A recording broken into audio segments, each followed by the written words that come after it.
Good afternoon and welcome to Midnight's Edge. I'm Tom Connors. With me is Andre. Greetings, everyone, and thanks for joining us for this very special and very somber news report. That's right. And joining us are our Disney experts, Miss Reina Creole, one of our toxic femininity troupe. How you doing? I'm doing quite well, Tom. Quite well. Glad to be on the panel here today. Glad to have you. And we also have one of our other Disney experts, Mr. Culture Casino. How you doing? I'm doing wonderful. Thank you for having me. I wish I could say I was excited to talk about the subject. Yeah. As some of you may have known, there was a investor call today. Is that what it's called? Yeah. Annual stockholders Annual meeting. stockholders meeting. Mhm. Okay. Yes. Yeah. Mhm. And in this, Bob Chapek was asked some pretty pressing questions. And I know you guys listened to it, and I heard a few clips of it. But yeah, he was asked directly about the firing of Gina Carano and Kathleen Kennedy, and we'll get into this whole thing. But Andre, set us up here. What do you see is going on? Well, just to sort of set the stage for exactly what this is, it's an investor meeting, an investor call of sorts that Disney holds on a fairly regular basis. And this is where actual shareholders, so not like the huge guys, well, them too, but also the smaller investors, the ones that Disney really don't like to have to deal with, but they still have to because they own stock in the company, therefore part of the company, where they get their say. That's what this is. So here, then, Bob Chapek is fielding off answers from the smaller investors, and some of them may ask questions that he really would rather they did not ask. And Reina, you listened in on all of this. So, and you are also a Disney shareholder, are you not? Yes, I have. I've been a shareholder for about 15 years or so. Bought my shares not too long after Marvel was purchased by Disney. And Culture, if I'm not mistaken, you are as well, right? Yep, me and my family. Yes, yeah, absolutely. For a very long time. Very, very long time. Absolutely. So, Reina, as a shareholder, take us through this event, which I'm sure that you followed with interest. Yes, I did. Usually this event is held in person. And as a stockholder, you can go and attend the meeting in person. But if you cannot, it is always, the audio is always recorded and uploaded to Disney's investor relations website, not Disney.com, the Walt Disney Company. So usually at these events, again, this year was different because it was virtual. And they usually go over the business in the beginning of the call. You know, they want people's votes on the executive board and who they want to, who they recommend that you vote stay. And I always vote against the recommendations that the corporation makes. But there's also an opportunity for stockholder proposals to get onto the slate of business to be voted on. Some stockholders kind of band together and they'll prepare a statement. The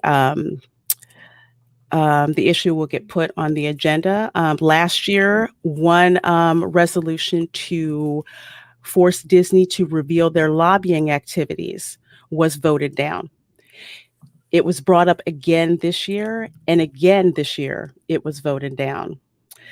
There was another resolution that was actually proposal that was very interesting that said that instead of the, candidate pool for the board of directors, instead of that being picked strictly from like management folks, the people making the big bucks, to kind of go further down to include like, say, lower management cast members, maybe animators, people who aren't your normal executive breed, I would say. And the justification was for Disney to get an idea of what the company is like from other perspectives within the company, so that the executive board has a holistic view of the company instead of the little ivory tower view that they have.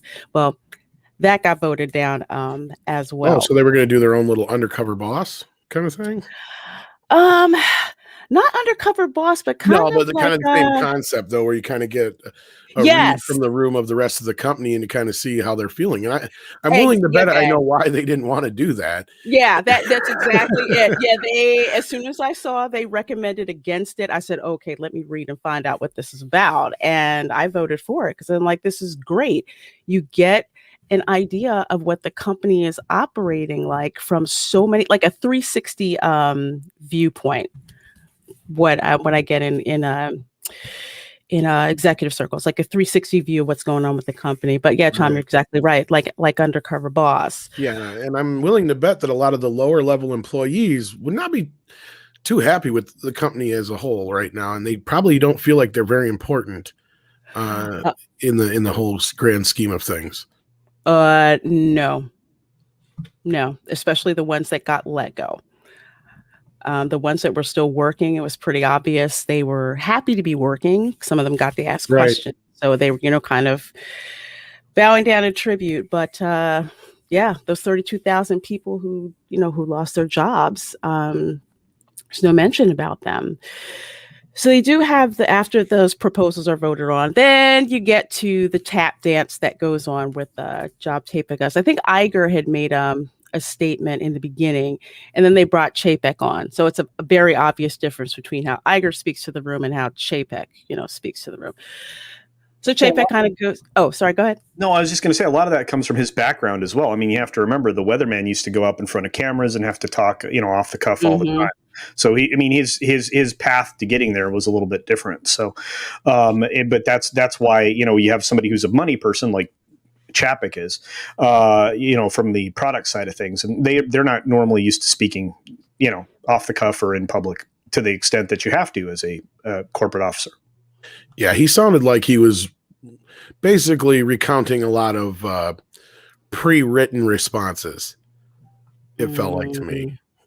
That's actually pretty normal. The conversation that was heard today during the course of the call. And if you listen to any of the quarterlies, it's the same way, and everything's a very, very, very puff, very softball style. It's when you get into the actual questions from the folks that are just the lowly stockholders like Reina and myself, you actually start to hear some real things.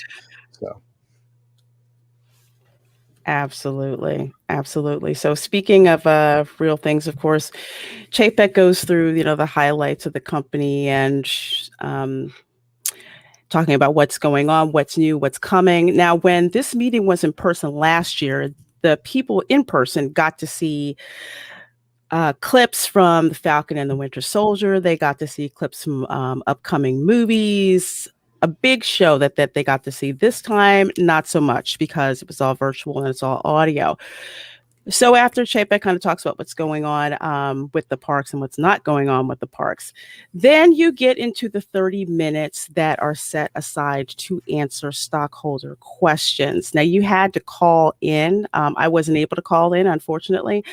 But that's the calls that's the people that you get who are just the normal folks. Some of them who were very glad to be there and worship at the altar of Disney, and some stockholders who were none too pleased with what Disney is doing. And in particular, there were two calls that came in. Unfortunately, one guy, he wasn't ready. So I really would have liked to have heard what his question was. But you had two questions. One, where one person who was from Virginia brought up the point that with Gina Carano and Pedro Pascal working on the same show, only one of them got fired. And there seems to be a conservative blacklist because of that at Disney. And he was asked point blank, this is the way, Yeah. And brilliantly stated. Yeah, absolutely. Yes. It was very well done. His pattern of speech was beautiful, his presentation. And I guarantee you that rocked Mr. Chapek back on his heels because, his answer was less than satisfactory. Oh, it was horrible. You could tell he was not happy to get that question. He was none too pleased to have to answer that. And he almost seemed indignant that he had to answer that question, which he didn't answer, but Well- gave, the whole thing, we should basically all hold hands, kumbaya, and all this stuff. And it's just, no, it didn't. That's where I felt like he was kind of doing the pre-recorded answer, but then it didn't quite fit the question. You know what I mean? Like, Oh, yeah. It kind of felt like he was just kind of stating a statement that he was told to say. If you're asked about this, this is what you say. And he's stumbling around it because it's like he knows he's not really answering the question. At least that was my perception of this. What did you guys think? You're 100% right on the money. He wasn't prepared to answer it the way the question was asked, exactly as you said. And the answer was like, oh, well, we see ourselves as a family company with family values, which if they were in person, you would have heard some people in the audience laugh at. Yeah. In person, because, there were some significant, like, audible responses in the meeting, the previous meeting, which was held in North Carolina, if I remember correctly. Yes, it was North you could Carolina. actually hear some of the people react to the questions they didn't want to answer. And this, in the virtual system, I mean, you would have had a lot of people, if you could have heard them laughing at the answer to that question, because it was terrible. It was poorly worded, and he was clearly not prepared to answer the question that was presented in that way. So that's the other reason why the slate, wanted a vote to go a particular way when it came to revealing their lobbying activities, which should be transparent. Right. So, of course it's not, but it should be. And that would have actually just put, on blast exactly what the company's, policies and political ambitions when it comes to, things like that. So anyway, sorry, I didn't mean to take over. No, you're fine. And basically my interpretation of it, and correct me if I'm wrong, Andre and Script and Reina and Culture, any of you chime in, and welcome, Script. Hey, Script. It is basically, we're not hypocrites, to the question of why are you acting like hypocrites? They didn't give a reason or a rhyme to it. They're like, no, we're not hypocrites. Yeah. You may think we are, even though you have good reason to believe we are. We're not. Yeah. I really wish he would have gotten more pushback on that. I thought it was really weak of the other investors that were asking that none came forward and say, wait, you didn't answer this. We really would like an answer, because that's the only way things are going to be changed, is in a venue like this, that people like Chapek are actually held accountable and told that, no, that answer will not do. We're going to need a real answer here. And we didn't get it. We got like the bullcrap PR answer, like, oh no, there's no bias. We just do what's right. And please don't ask me this again. And how dare you ask me this, you pleb? What you think like your tiny little portfolio makes you? It was kind of like that attitude. Absolutely. And I don't think that the rest of the investors that were there should have allowed that answer to go unchallenged. I think the hard part of that is because it is virtual and everyone's on the phone. I think if that was in person, Andre, that pushback really would have happened. But how do you guys think he would have actually responded to it? I think he would have had the same response, because this whole thing feels like it's pre-programmed. As I was saying, he's kind of, because like Culture was saying, Bob Iger on the one hand has a bit more experience with dealing with shit on the fly. If you're a weatherman and you've got something happens and you got to improvise, you're trained for that kind of thing. Bob Chapek is not somebody who's trained to work with an audience or even deal with, the idea of, I'm in front of, thousands, if not more people talking, and everything I'm doing and saying is being, analyzed. I feel like that's a big part of it, that they pre-prepared Bob Chapek, I think. They did. And just to give an example from my background in engineering, just like in Office Space, the movie, engineers are not very good with people. They're not. They don't like to put the majority of them in front of people. If you can talk to people, that's something very different. And that's a different skill set. And you're able to speak off the cuff exactly, like Iger is. I've been in meetings where you get someone who's a manager, but they're not good with talking to people, and they have their script and they stick to it. Mm-hmm. And that's what I felt like we were watching here. Oh, yeah. it just the way that the question sounded, it just seemed like, okay, from legal, they're like, okay, this is what you say. No matter what they say about this topic, if they ask you about Gina Carano, this is what you say.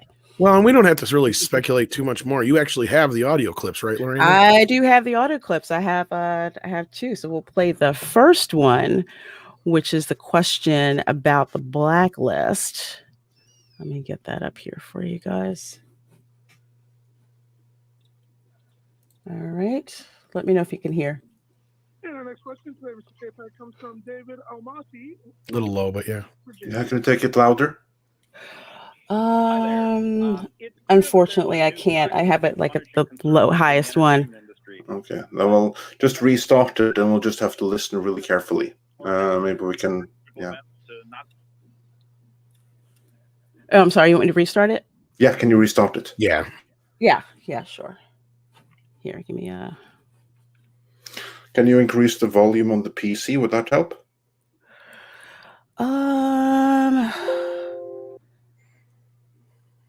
Let me see.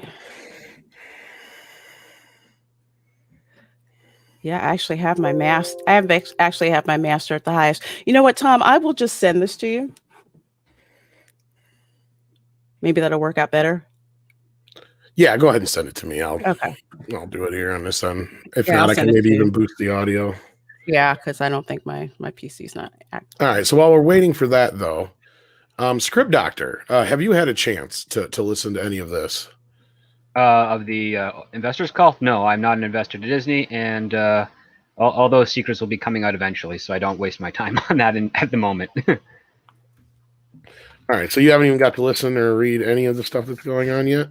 No, I've been working all day, doing coverage and some revisions for other subscripts. So I've been in the dark on this, but I'm very curious to see what sort of spin they're going to pull for this quarter.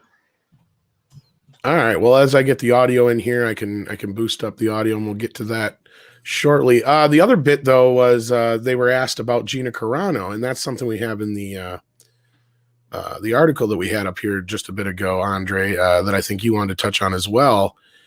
He was also asked about the firing of Gina Carano, and we also have Rob with us. Hello.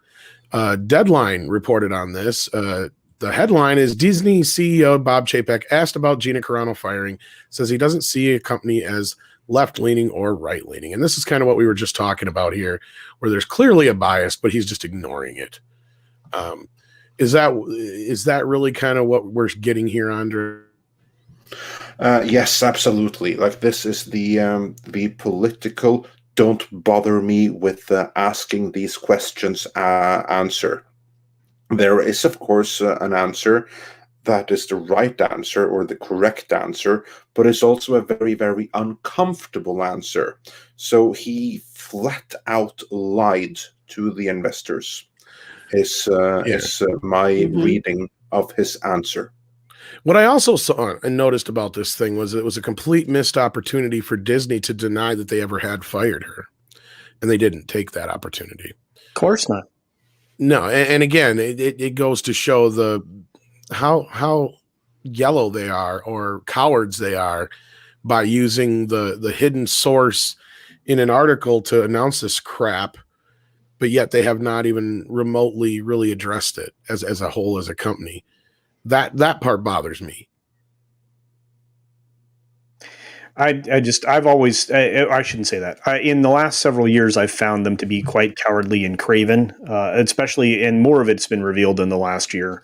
And again, I mean, the minute they pivoted to Chapek, I knew the company was in for some trouble, because this is, again, this person reminded me of Paul Pressler, who was absolutely,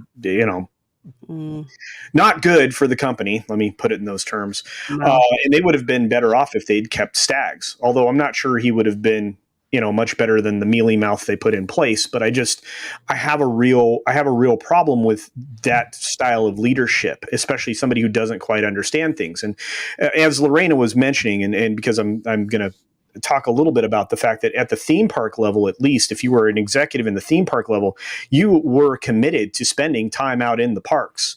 It used to be, 1 day a week, and then it got cut back, as time went on with the company. But it was a practice that was put in place at Disneyland so people could see in real time, the same thing that the employees got to see. So you'd often see, the suits is what they were referred to as, walking around picking up trash and litter and stuff like that, or answering questions for guests, and essentially just being a regular cast member, on essentially the floor, right?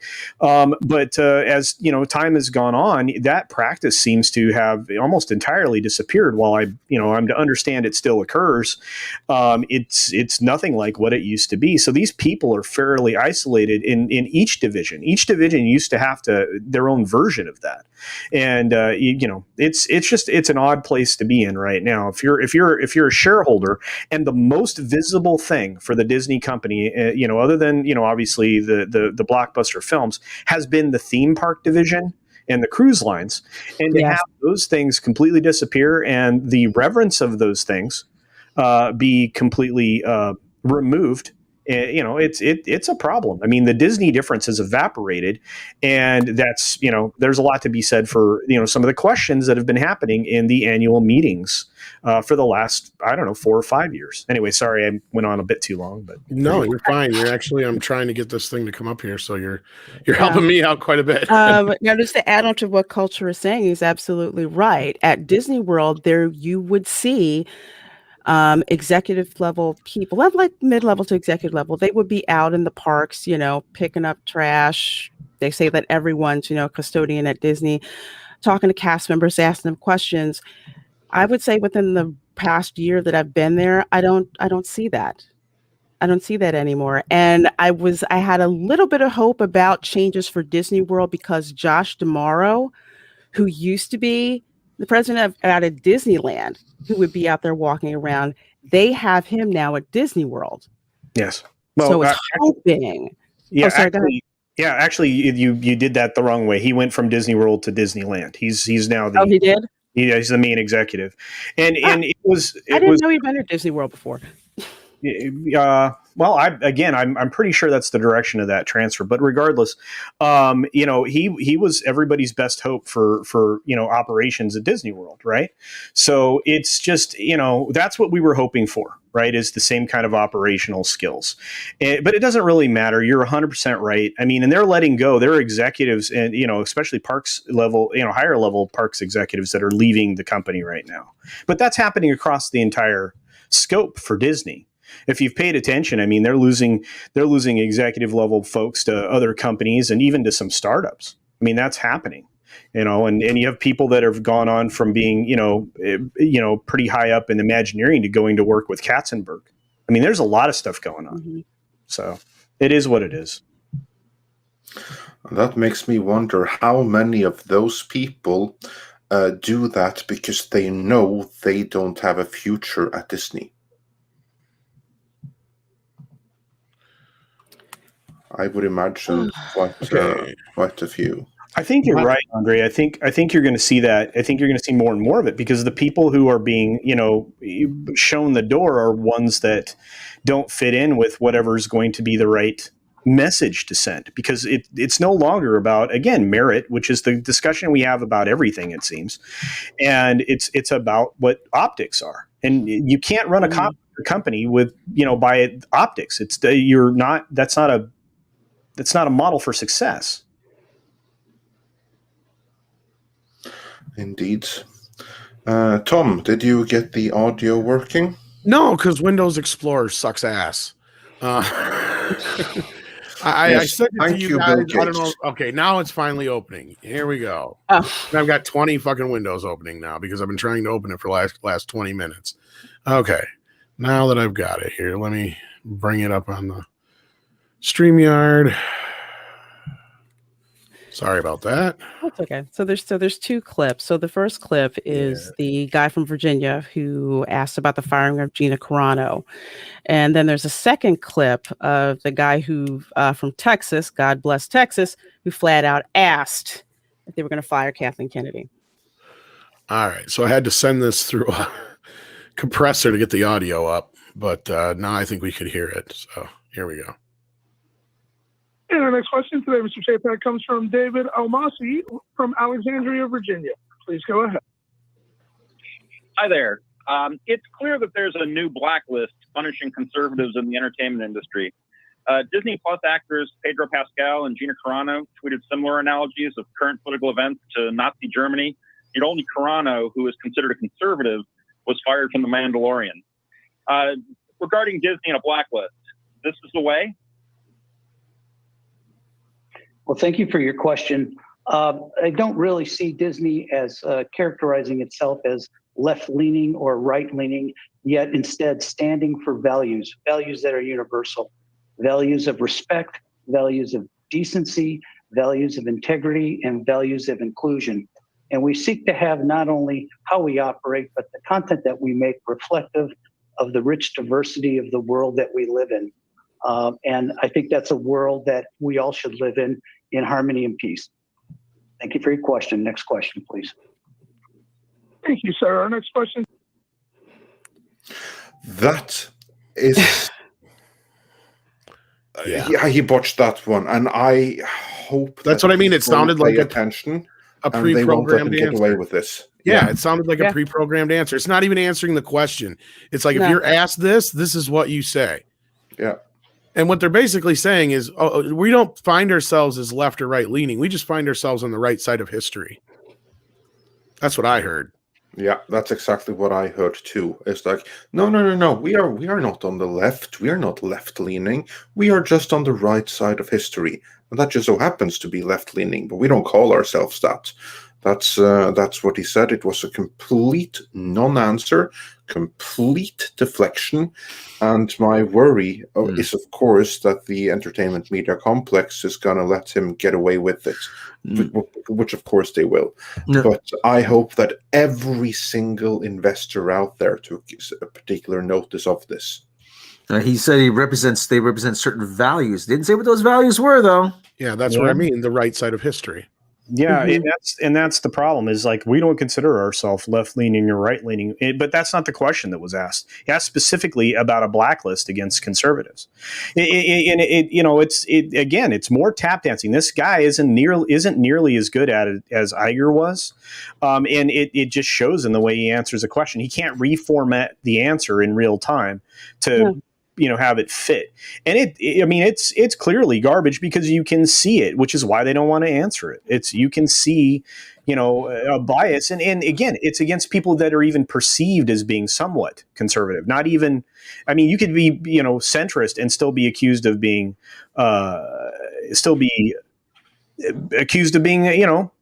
conservative, or other things associated with 1940s Germany. But it's just, it's frustrating. And again, this was when Reina and I are shooting messages back and forth at each other. Because as soon as he said that, I just started yelling, "You freaking hypocrite." It's like, how stupid do you really think that we are? That with everything that we've seen out there, and I believe you guys have seen the article about the poll that was done by a very prominent polling firm. And a lot of people had basically said, yeah, Gina Carano was unjustly fired. It's like, come on, we know that there's a different standard. We know that there's a double standard. And the standard is, if you work for us and you have the politics that we pander to, you're fine. If you don't, step out of line and you're gone, or we berate you. And that's exactly what they do. So this answer, it just really made me mad to hear that, because yes, he did not answer the question. And that's what we wanted to hear. Is there a blacklist? Yes or no? But he's not going to answer that, because they're not going to, make themselves culpable and say, "Oh yeah, we have a blacklist." Yeah, well, if he says yes, or if he says no, then immediately that opens him up to a lawsuit. And you got to know that Disney lawyers are there, says, "Stay on script, Bob. Stay on script." Oh, that's what I'd said earlier. Legal probably said, if you get asked about Gina Carano, this is what you say, and they probably made him memorize it too, so he wouldn't forget it. But the other thing too, we have certain values. I'm like, really, Bob? take a look at the stuff that you been doing recently in regards to, supporting for certain things in China, expressing certain, like, really, those are the kind of values you have. It makes him look completely like a total hypocrite. Yeah, I wish somebody would have brought up the whole Mulan thing as well. That would have been interesting yeah. to hear him go after.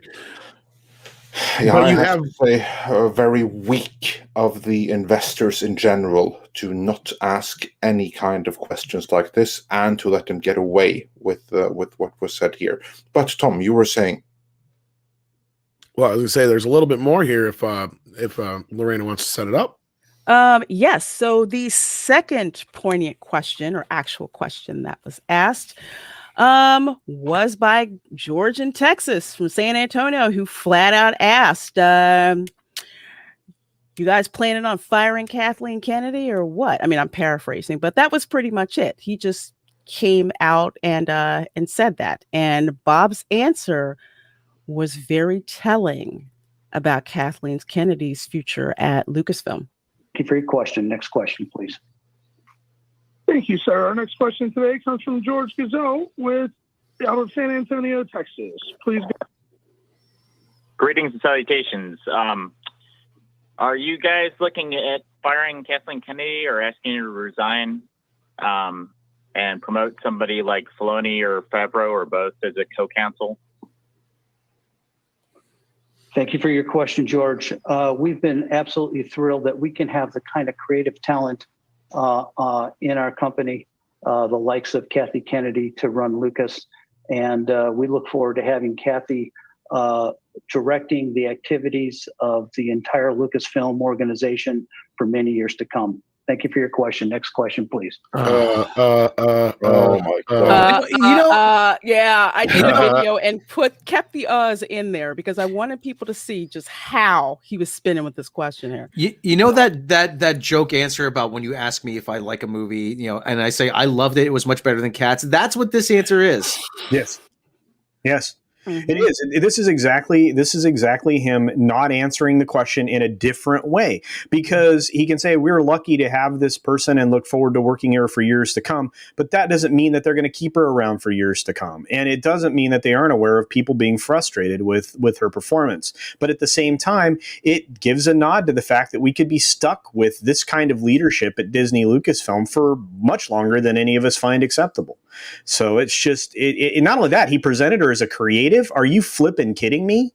Creative at what? Yeah, that's funny.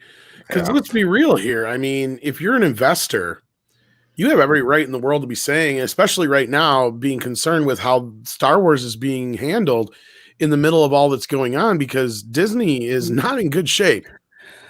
Oh, absolutely. And even last year, because there were a couple of investors at the meeting last year who were specifically talking about Star Wars and just how badly it was being handled and asking what were their plans to fix Star Wars. And at that time, Iger, he gave a very, snake oil salesman answer as he does, but there were people there in person asking about it then.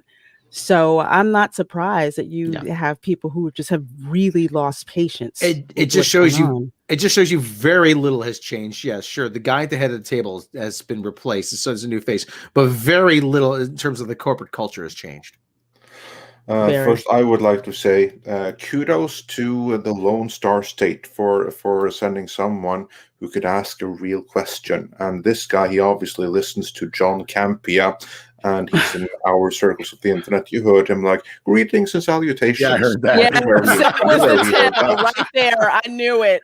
Well, I gotta ask though. I gotta ask this. How do these investor meeting calls really work? I mean, are they really screened? I mean, I can't imagine they'll just let you on and ask any willy-nilly question. And the reason I ask is I have a feeling like enough people were bothered to ask this question that they had to let them go through. Like at some point, like normally I would imagine they wouldn't let like a question like this get through. Or how does this work exactly with these investor calls? That's a good question. In person, usually people just get in line, like at a convention, first person gets in line, gets asked a question, and they just have a limit of time, and people just go ahead and ask them. And while I wasn't able to dial in, I think it was the same thing. They just clicked over so that you're ready. And the reason why I say that is because one guy who was from Canada, who they said, your line is open, all you heard was stuff in the background, and you heard the call going on, and he's like, sir, your line is open. You can go ahead and ask a question. And he didn't, and they skipped to someone else. But the earnings calls that are held, those are definitely screened, because you have to be with one of the big investment houses in order to get on that. So, your regular stockholders like myself or Culture, we're not allowed on those calls. We don't have access to being on those calls. But the stockholders meeting, I say it's the analogy that I use. You have the great unwashed with the torches and pitchforks. They have to face us. Yeah. I only wish that this Texan, and massive kudos to him, I only wish that he would have given us an even better soundbite by prefacing the question with, during Kathleen Kennedy's reign, she has taken Star Wars from $2 billion in the first installment of the sequel trilogy to barely passing $1 billion in the third installment, and being beaten at the box office by the Joker. And fans are furious. Just begin with that information, then the question, because now the entertainment media complex, they're just going to ignore this question. It's like, oh, that was just a hater. If you're just at the stage, it would have been so much more powerful. But again, more of the unwashed masses should have followed through and asked questions like this, because they're getting away with it. It'll be interesting to see, though, exactly how long they're going to continue and how far they will allow Kathleen Kennedy to destroy what Jon Favreau is doing. Tom, you had some information to what's been happening in the realm of The Mandalorian lately, courtesy of Kathleen Kennedy. Oh, she won. It's dead. She killed it. Can we elaborate on that a little bit? It's been a slow-moving coup. I mean, all she knew was to pull out the right pin, and the whole fucking thing would topple. And she knew exactly how to do that with Gina Carano. The moment you take her out of the equation, you took that baby out of the show, you make Boba Fett the focal point. If we take into consideration a lot of the stuff we heard about Pedro Pascal behind the scenes, and you add in that they lost Gina Carano, the show's dead. What has Favreau got to work with? And as a result of this, there's been 2 books now that have been canceled that were Mandalorian related. I'm still going to be curious to see if it even starts filming when it's supposed to, after Boba Fett's done. I really think that Kathy won. I think she got her fucking wish. I think that she tried to pressure her way into this shit the way she wanted it to, and when it was not exactly what she wanted, or she realized that people were enjoying something that she had nothing to do with or very little to do with, she wanted to burn the whole fucking thing down. Yeah, well, ultimately, though, Tom, it's going to be a Pyrrhic victory. I mean, it's just kind of like when Napoleon marched into Moscow and the city was burning. Well, I just say this because if anybody who's ever questioned the whole thing with, is there a division in Lucasfilm, this is the proof. Why would she do any of this stuff? Why would anybody allow half this shit to happen? It's basically, you have the most important, biggest part of your franchise right now, and you've allowed somebody to systematically destroy it from behind the scenes. Why would you let that happen? Unless there is some kind of civil war going on. Mm-hmm. And Kathy was, come hell or high water, bound and determined to destroy this show. Period. Well, because if you did anything, she was gonna cry that she's a victim. They're victimizing me. Of course, and that's where I said when Gina was fired, I was real careful, and we were real careful about some of the things we reported out. And I even said that to a few people we know, because I'm like, I feel like they're setting up a narrative against us. So I think we should be really careful at what we report out here. Sure, they may have gotten some kitty litter and stuff in the mail, but let's just be careful with this, because they're going to say sooner or later it's going to be worse than that. And they're going to try and paint KK as some kind of fucking victim here. And as soon as that happens, then she's the martyr. And at this case, at this rate, as long as we keep going the way we're going, Gina's not done anything or said anything to hurt her place. They have been avoiding the subject. Chapek, yeah, Kathy's going to be here for years. Yeah, right. She's almost 70 goddamn years old. Give us a break. But ultimately, even if things were in good shape. But ultimately, Tom, though, Tom and Andre, you're the money guy. How long can this go on? I mean, how long can they're really willing to bankrupt the whole thing and burn it all to the ground just for her to prove she's right? At some point, someone's gotta be the adult in the room. You are very optimistic here. If they get bailout money, which they do, if they are able to get deeper into the pockets of China, they can keep this going forever, and they're very happy to let Star Wars burn to the ground. They're not necessarily happy about it, but they'll let it happen. But China's already rejected Star Wars. Exactly. So Star Wars doesn't matter. It's everything else can be sacrificed. Well, and Dark Shadow says he doesn't believe the Civil War theory. I wouldn't even say it's a theory anymore. And then he brings up, where is Filoni or Favreau coming out to defend Gina or their vision of Star Wars? Well, here's the thing. They're fucking scared. Everybody is fucking scared. I have gotten so many messages from people about how they are scared because Kathleen Kennedy is somebody who is terrifying. I mean, she has got so much on everybody, so much clout in Hollywood. Like, people don't seem to listen when we try and say over and over again, Kathleen Kennedy is single-handedly the most powerful woman in Hollywood, period. She has been around a long time. Exactly. Like, maybe not even Oprah ain't even got shit on her. Let's put it that way. like this woman is so far above and beyond anybody in Hollywood because of her. She's even probably bigger than Spielberg at this point, which is sad because his stock is lower just because he's a white male. Yeah, pretty much.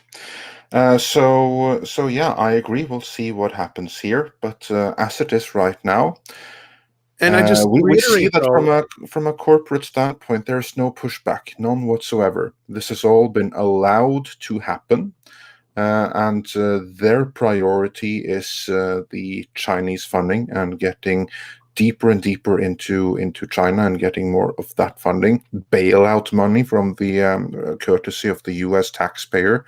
Let's not forget about that. If they get all of those things, they can afford to let Kathleen Kennedy have her way with Star Wars. They can continue to go to London to their cocktail parties and all of that.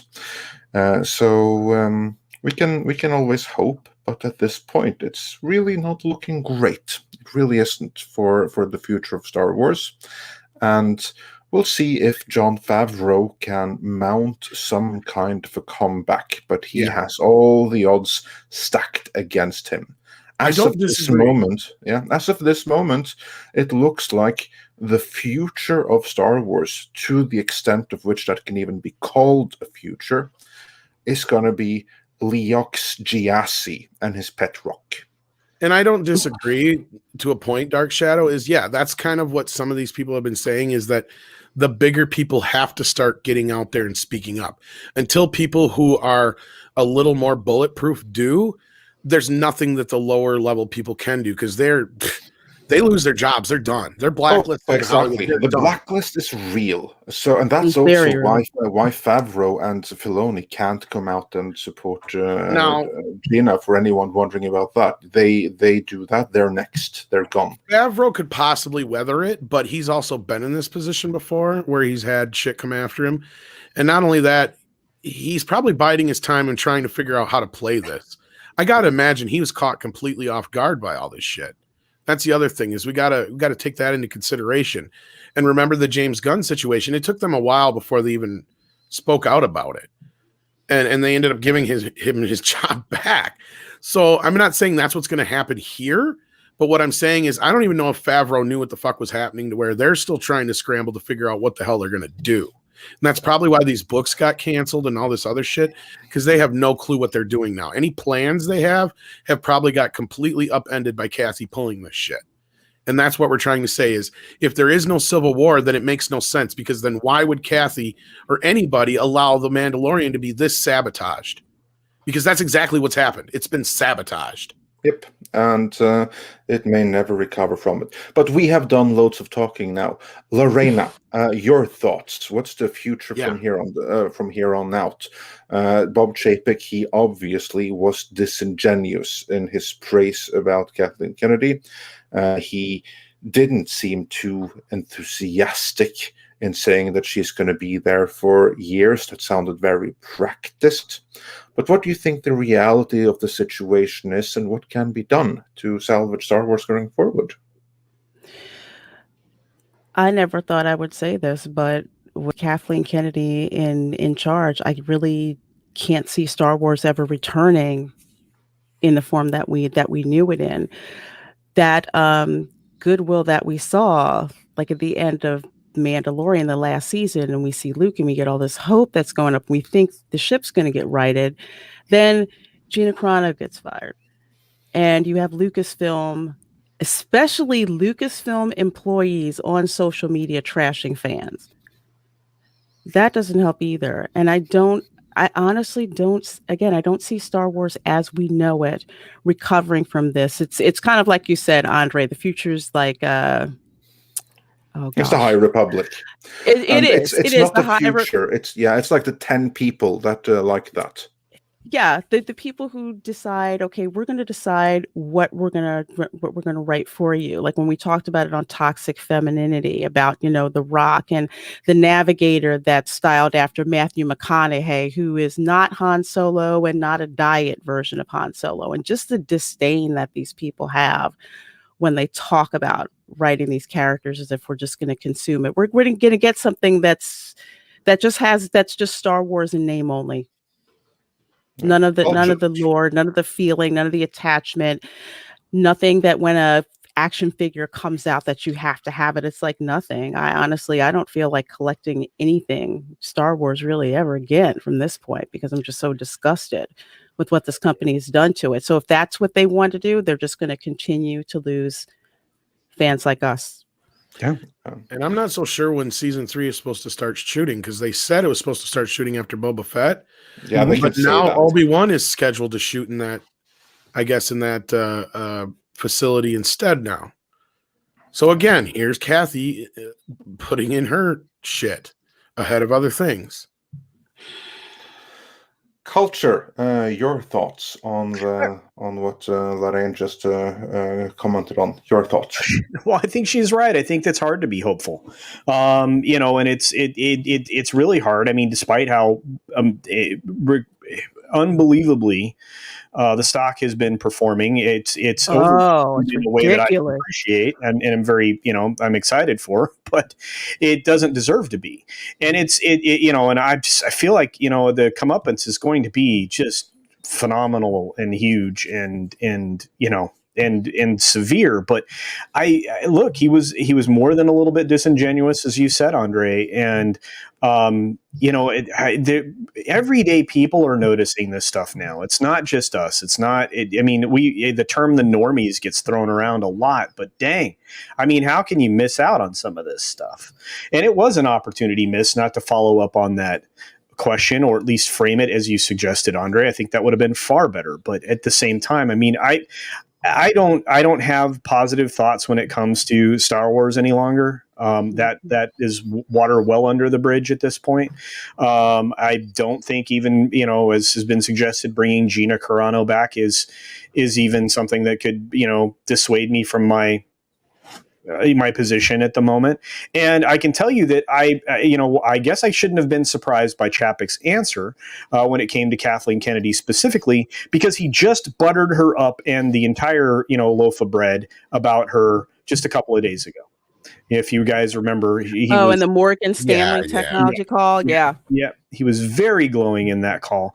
And, again, if you pay attention to the finance stuff, oftentimes you get to hear things you wouldn't hear other places. And man, that was far too glowing for somebody who is essentially eliminated just so much fandom for this entity that you brought on with such promise. The franchise, I think many of us would describe it as the number one, the Godzilla of them all. And man, it's just been hard. It's been hard to watch, and I have no hope for Star Wars. I think I've been saying Star Wars is dead now for many months. So, and this is clearly just another sign. Yeah. Script Doctor, your thoughts before we get to the super chats. Well, I mean, this is just office politics within Hollywood, really. I would say that, as I mentioned before guys like Favreau and Filoni, it's an endurance game. Who can you last longer than? And I think, given Kathleen Kennedy's age and the fact that, she's probably got a good 10 years left before she's not able to do this job anymore. Favreau is going to have to play the waiting game, and a lot of people that are within Disney that don't like the current direction are going to have to do that as well. Play by the rules, so to speak, and just wait everything out until the people that are making all the silly and dumb decisions that are ruining the franchise and the brand retire or die. That's the best way they can do it, because those people in power probably have enough information to maintain and secure a blacklist of all those people that want to change things for the better. So that's why we're not going to hear from Filoni. That's why we're not going to hear from Favreau. That's probably why now we're not going to hear from other prominent directors or actors who we would assume, based on their character and other interviews, that they would be very distraught and upset by this type of behavior. They can't say anything until the powers that be are no longer in their position of power. So it's an endurance game. Yes, and with that, we have a few super chats, so let's hear what you guys in the comments have to say. KitKat sends us a super sticker for £1.49, so thanks for that. Zontar says for $5 Canadian, Dodge versus Ford Motor Company. The interest of the shareholders is all that matters, period. Bob just admitted to breaking the law. Fat Steven Seagal says for $2 Canadian, I quote Bob, many years to come, Maybe that was like supposed to be some Beavis and Butthead sound. No, she'll be here for many years to come. That's stuttering going on. Yeah. Exactly. There we go. And MJ1 Media says for $2, I'm Charlie Brown. KK is Lucy with football. No, again. Yeah, there you go. Sister Harrow says a fucking rock, so.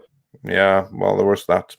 Sister Harrow says for $5 Australian, no CEO will announce anything or make comment at a shareholder meeting unless it's planned. Very true. And Sister Harrow also sent us another $5 Australian super sticker, so thanks for that. Harsner says for €10. Okay, let me drop the ball once in my job, and I get a chance to repair the damage. But Kennedy dropped it, didn't repair anything, blamed the fans, then went into hiding. Anything I missed? That she did it many, many times over and never learned from her mistakes. You missed that, but otherwise on the money. Work, yeah. Stephen Otten says for $5, greetings, Midnight's Edge, and everyone in the chat. Hope everyone is well. 52 movies a year says, Disney, if you're listening, I haven't seen WandaVision. Want to know why? Because Kathleen Kennedy still works at Lucasfilm, and I'm extremely petty. Yeah, there you go. I think that's a very, very good reason right there. And then Infinity Back Loop says for 15 Norwegian krona, André, en delfinansiering av en pils på bryggen når det åpner igjen til sommeren. Tom, Reina, Creole, have you seen Snowpiercer? And the first thought was that he's funding a beer in the Oslo summer. So, yeah. Oh, okay. No, I haven't seen it, but I'm well aware of it, and I've heard good things about it. Snowpiercer, you guys seen it? I haven't seen it. I've heard David Diggs is in that, correct? I think he is. I've heard Snowpiercer attached to his name. So no, haven't seen it yet. Have heard great things about it. I just need time to sit down and watch it. I want to know more about that beer. Of Oh, I thought you were going to say like, was that like a worship of a Cthulhu or something? Because that's what I usually hear. But yeah, well, when the world reopens, it's going to be Norwegian beer and hard liquor all around. Next time I go to the States. Oh, wow. now you're talking. And then Durao on said for €5. Good morning. It's past midnight where I am. I just dropped by to give you a tip before I enjoy your content tomorrow. I thank you. I hope we won't disappoint and look forward to seeing you tomorrow. Trenchman says for $1.99. When is Hamada Gate? Well, with any luck, that is coming, because I don't think that AT&T took too kindly to the latest attempt at sabotaging the Snyder Cut when it was like released for a few minutes today on HBO Max. And to anyone that thinks that was an accident, I have a bridge in Texas to sell you. Lord Trinan says for $5, if Chapek rushes out as Disney CEO, he's proven that he has what it takes to make it as a politician with BS non-answers like that.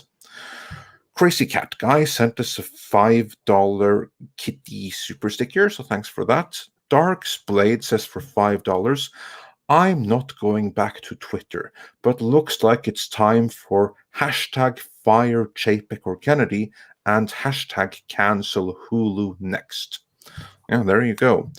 Cesario JPN says for $5, National Center for Public Policy Research is saying they asked the conservative question and reported nothing about calls being pre-screened. That's interesting.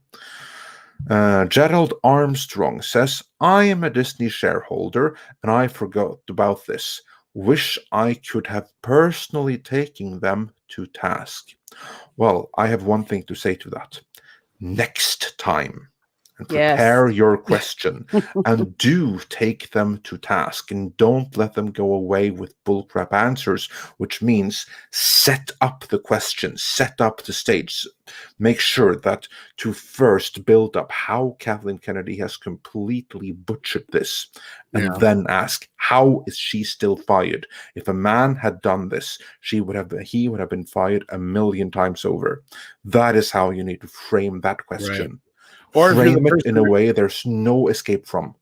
Or if you're the person to come up right after, then call the person who answered the task. If it's Bob or whoever, be like, I'll wait for you to answer the previous caller's question before I ask mine. Just say shit like that. Like, that'll put them on the spot, and they'll be like, well, I didn't. And then you go, no, you really didn't. You know, you got it.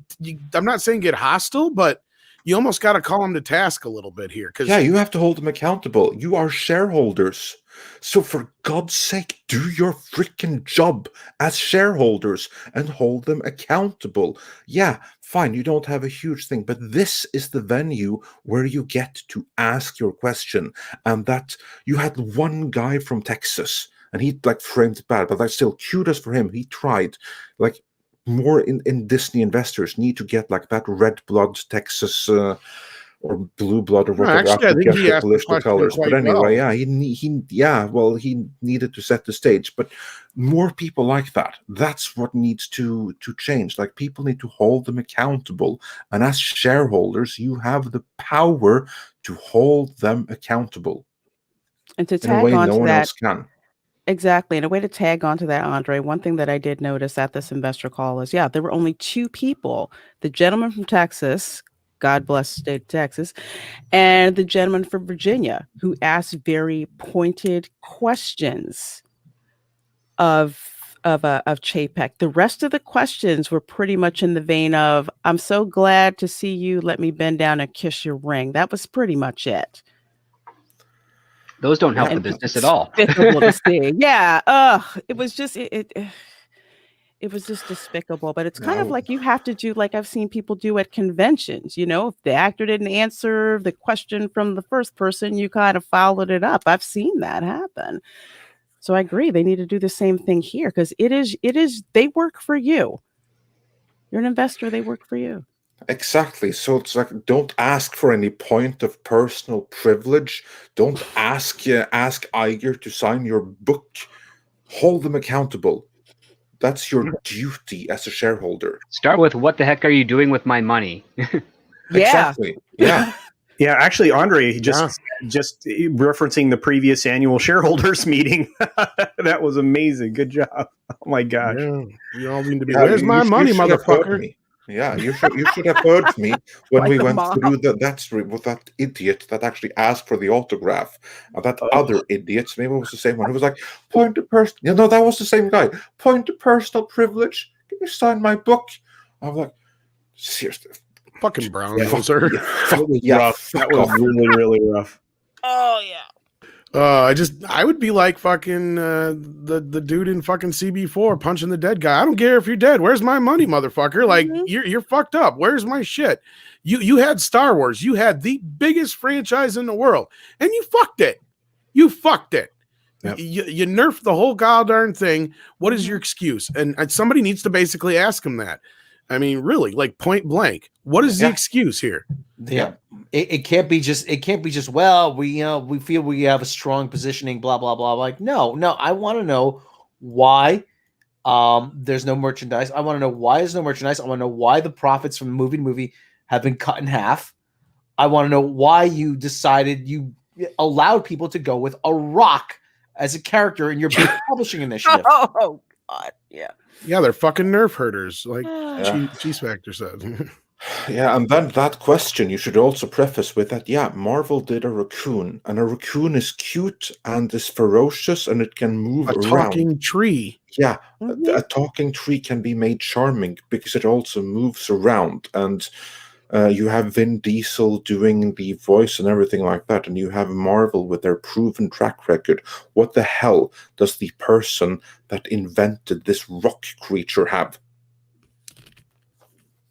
So yeah, and moving on from there, because we have a few more super chats to go through. Let's see. The next one was Sister Harrow, who says for $5 Australian, thanks again. China has 1.5 billion people.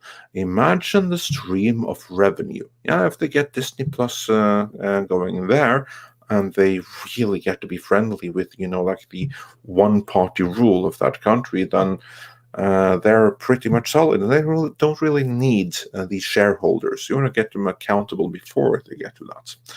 Fantastic Mr. Knox says for $5 Australian. How many Australians watching? That's nice. Maybe this is a good time for that. Such a sad state of Star Wars. Hell, if a character can be a slab of rock, then all I can say is good luck. Tiberius Monk says for $5, to see the Empire of Dreams reduced to woke politics at the expense of story and people's careers is tragic.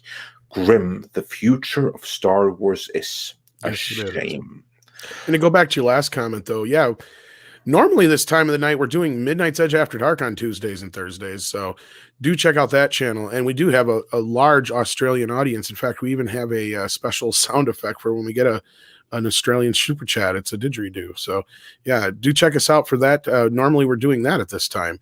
So our Australian friends from over there know exactly what I'm talking about. So thank you for being here.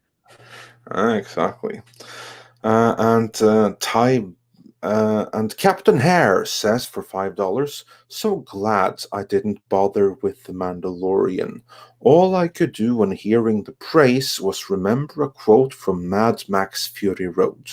Hope is a mistake. John Miller says for $5, I knew Star Wars was going to start failing when the expanded universe was scrapped. They killed the love for an ideological dogma. Yeah. And one thing about the expanded universe is that's where I'm not so sure that Filoni's in this for any other reason to try and get a lot of his stuff back. Because I try to remind people that, when they decided to get rid of the extended universe, they killed a lot of stuff that he fostered. He was George Lucas's sidekick for many, many years. So I'm not so sure if his duty on this has anything more to do with than he just wants to get people like Ahsoka back in the mix and a lot of his characters back in the mix. So I'm not so sure about his motivations all the time either. Yeah. Apollo 536 says for $10, I have long believed that Kathleen knows where a few deceased women of ill repute are buried, hence why no one would dare even attempt to dethrone her. You are onto something, and I shall leave it at that. Mutahead says for $5 Kathleen Kennedy, the farce is female. Novobranek says for, maybe it's Novobranech or Novobran, anyway, for 100 Russian rubles. Well, it seems it's time to open a new Galaxy's Edge park in Dallas. Shark Dentures says for $10, thank you so much. My sexist take. Women shouldn't be in charge. This is Shark Dentures. Men will promote the best, even knowing they'll come for their job one day. Still Shark Dentures.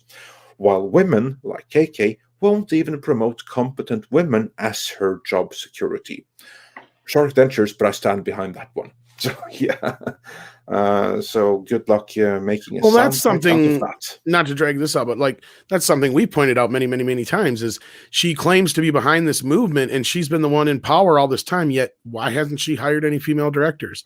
The only ones that have gotten hired to this point have been Bryce Dallas Howard for The Mandalorian and what's her face, the one who's going to be overseeing Obi-Wan. Margaret Deborah Cho. Chow. Margaret Or Chow. Deborah Chow, sorry. Yeah. For Deborah Chow, yeah, because so those are the only two real female directors she's had involved in this stuff. She could have put a female director in charge. She could have had they finally have Patty Jenkins coming in, but she could have directed one of the earlier films. Yeah. I blame KK for this shit just as much because she doesn't even stand by her own morals or laurels or whatever you want to call it. Well, she wants to be superior to the men around her. That's Exactly. That's the other problem she has. I will just repeat what I have heard from many of my female colleagues in the world of banking. And so these are not my words, but what they repeatedly say, that the biggest threat to a woman advancing in her career isn't a man, but the incumbent woman who's already higher up. Yep. I would agree with that wholeheartedly. Yeah. But other women are a threat. Yeah. And as Laura 44 points out here, she likes to be the only woman in the room. Yeah, that goes along with what Rob's saying. She likes to be in control of other men. And another woman comes off as a threat. And women, but another woman also comes off as a threat unless you're somebody like Leslie Headland. Yeah. Case in point, Gina Carano. She was a threat and she had to be destroyed because she was everything that Kathleen Kennedy claims to fight for and to favor. But in reality, unless you agree and you will submit to the will of Queen Kathy, then out you go.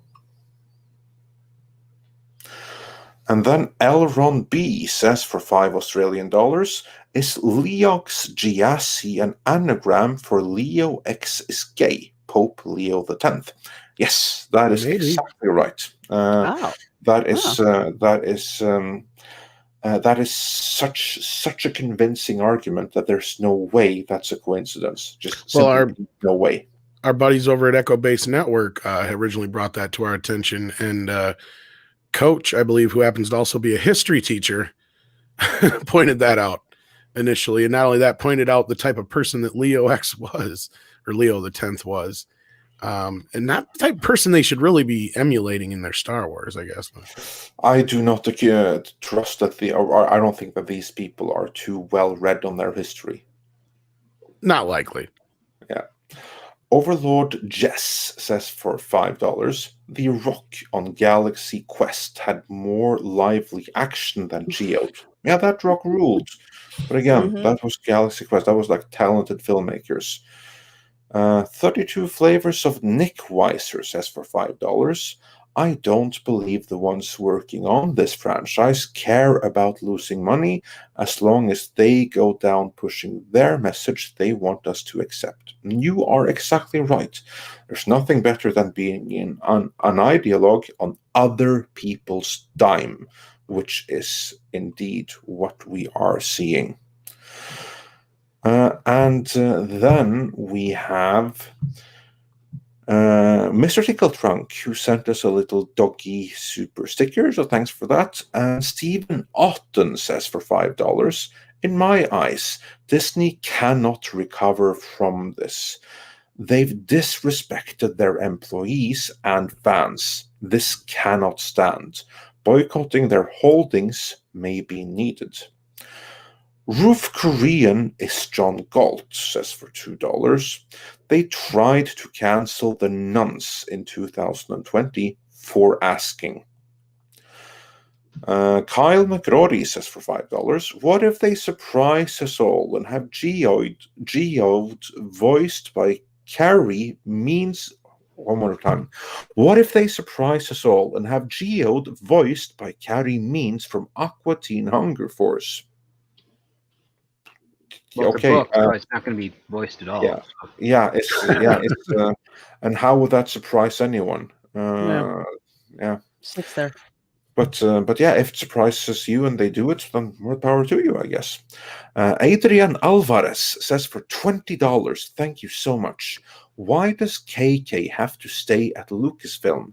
Does she have something on both Bobs? And is that a reason why she's trying to get rid of Jon Favreau and Dave? She might have. There's more to it, but she wants to get rid of Favreau and Filoni because they're competition. But at least it's my take on it. Well, she's at the top of most of the Papa-most right now. Yeah. I mean, she's in charge of the biggest franchise at the biggest studio in Hollywood.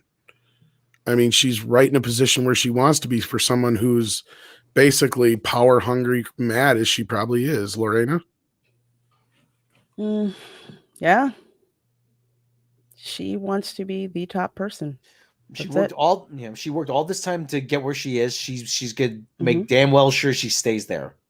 Yeah, I mean, I remember seeing her name in the credits for movies when I was like a kid.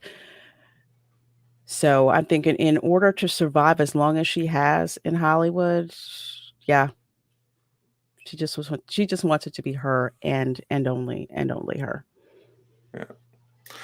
And just to add, I completely agree with you guys. I can't disagree at all. And it's interesting, being somebody that's 70 in that position is going to be a challenge. And if they're keeping her on for quote unquote years and years to come, what quality of work can you actually expect out of her going forward if she is this creative mastermind that we were also told that she was today? Yeah. So I'm concerned, but I've been concerned for a while. Culture, it's just interesting. I just remember in that the Morgan Stanley technical call where the question was about Marvel, and Bob Chapek threw Star Wars in there. Oh, of course, yeah. He brought it all into. Yeah, he brought it all in to compare Kevin Feige to Kathleen Kennedy, and I'm like, there's no comparison there. But he just had to drag Lucasfilm in there. Had to drag her in there. They're trying so hard to make it look good, and I'm not so sure that Grand Admiral Adam is wrong here. I'm starting to think there's a rat in the quote unquote Favreau camp, and if my money's on anybody, it's fucking Filoni. And again, because I'm not so sure his motivations have anything more to do with other than, him getting a lot of his stuff back on track. Because Ahsoka's his baby. And I don't just say that as in a facetious way. Like literally, it's his character. He created it. He was supposedly pissed when George said she's dead. He was the one that supposedly pushed to get her in the voices of The Rise of Skywalker. And he's been one who's always kind of pushing the whole idea that she wasn't dead to begin with. And all this crap. There's times where I'm starting to wonder, because he's really one of those, or I don't know, he seems to be like a little weasel. I don't know. That's just he's a Ryan Johnson adjacent in my books. I don't like his writing. That's what I'm saying. He does not strike me as one who would be behind Favreau in this. Like he would be one who would be all for getting rid of Gina. That's what I'm trying to say. And I'm not trying. If I'm wrong, cool. But I don't know. I'm starting to wonder about that little shit. That's conjecture, but who knows? It is, but it is. At the same time, when these things happen, there's always somebody you least expect or not so sure about at first, you know. Well, here's the thing. I mean, as the stock when the stock starts to slide and certain things are brought to light, and some of these criminal investigations, come to the table in a way that's just too visible to ignore, and the civil suit against the whistleblower actually makes it, into some form of legitimate media, then you'll see some shifts, right? And eventually, I mean, Chapek will be out the door. If KK manages to survive through that and doesn't leave before Chapek, the next person in line for that position is Josh D'Amaro, who we were talking about earlier, because usually that's the grooming position. Chairman of Parks, Products, and Experiences is the grooming position for the CEO of the company. So my guess is she's got nothing on him. So, that would be a telltale sign if she were able to survive even a change in leadership at the company. But anyway, it's just a thought, and an extraneous one at that. But yeah, moving on from there. Doc Ricky says for $10, you pay them. You're allowed to yell at them. What the hell have you spent our money on? Indeed. And Jake Krause says for $2, sold my Disney stock. Hope you all do the same. I think shorting would be give their share price a fair message. And Christopher Tock says for $10, the Bobs at Disney seem like the kind of men where I could send them to bed without their supper and let Geode loose on their wives. Hail Midnight's Edge. So yeah, there you go. Christopher Tock knows how to say it. And Paul Elder says for $5, can't Disney or the shareholders vote no confidence in KK's leadership or sanity? Anyone want to give a take on that before I give mine? Reina, can't Disney or the shareholders vote no confidence in KK's leadership or sanity? And Culture, correct me if I'm wrong, KK isn't even on the board. So she doesn't have a position where she could be voted out. I don't think that could happen. But it'd be pretty easy to send the board a message. But again, I mean, I don't see how that would even happen. But no, you're right. She's not in a position that could actually occur. Yeah, that's exactly right. No, no one can vote her out. The one person that can fire her is actually Bob Chapek, CEO. He's the one person with the authority to fire her. If he doesn't do that, then the board of directors can, if they determine that his ruling of the matter is so bad that it harms the entirety of the company, then they can remove him. But he's the only one that the shareholders and the board can remove. Everyone else is for Chapek to remove. Sent us a diamond super sticker, so thanks for that. Joshua G says for $5, get rock, sell stock. Mr. Tickletrunk says for $5 Canadian, question for the stockholders on the panel. When would be a time to sell? I assume you're holding on to your stocks to keep your voice, right? Yes. Me specifically, I'm a buy and hold kind of person. I like to buy stocks that I am interested in for one reason or another. If I sell my stock, granted, I could make a killing on it compared to how much I paid for it 15 years ago. But I sell it and I lose my voice. I lose my opportunity to get in front of the CEO and call him to task for how badly or even how well they're running the company. I'm not willing to give up my voice in that manner. Yeah, I don't think I'd part with the stock now. I mean, I'll be looking at it every day like I do, but I don't think, like I said, I agree with Lorena. Just even my tiny little sliver of a voice, again, death by 1,000 paper cuts or whatever is kind of my hope. But I'm on the same train of thought that Lorena is. Indeed. And then Schwarzage says for $5, Disney is $70 billion in debt. How can they afford Kennedy sabotaging their streaming platform's flagship now? And really, you wouldn't think so, but there's a bigger game being played, and that's the reason for it, that it's being tolerated, because there's more to it. Disney shareholders, your thoughts on that? Question was, how can Disney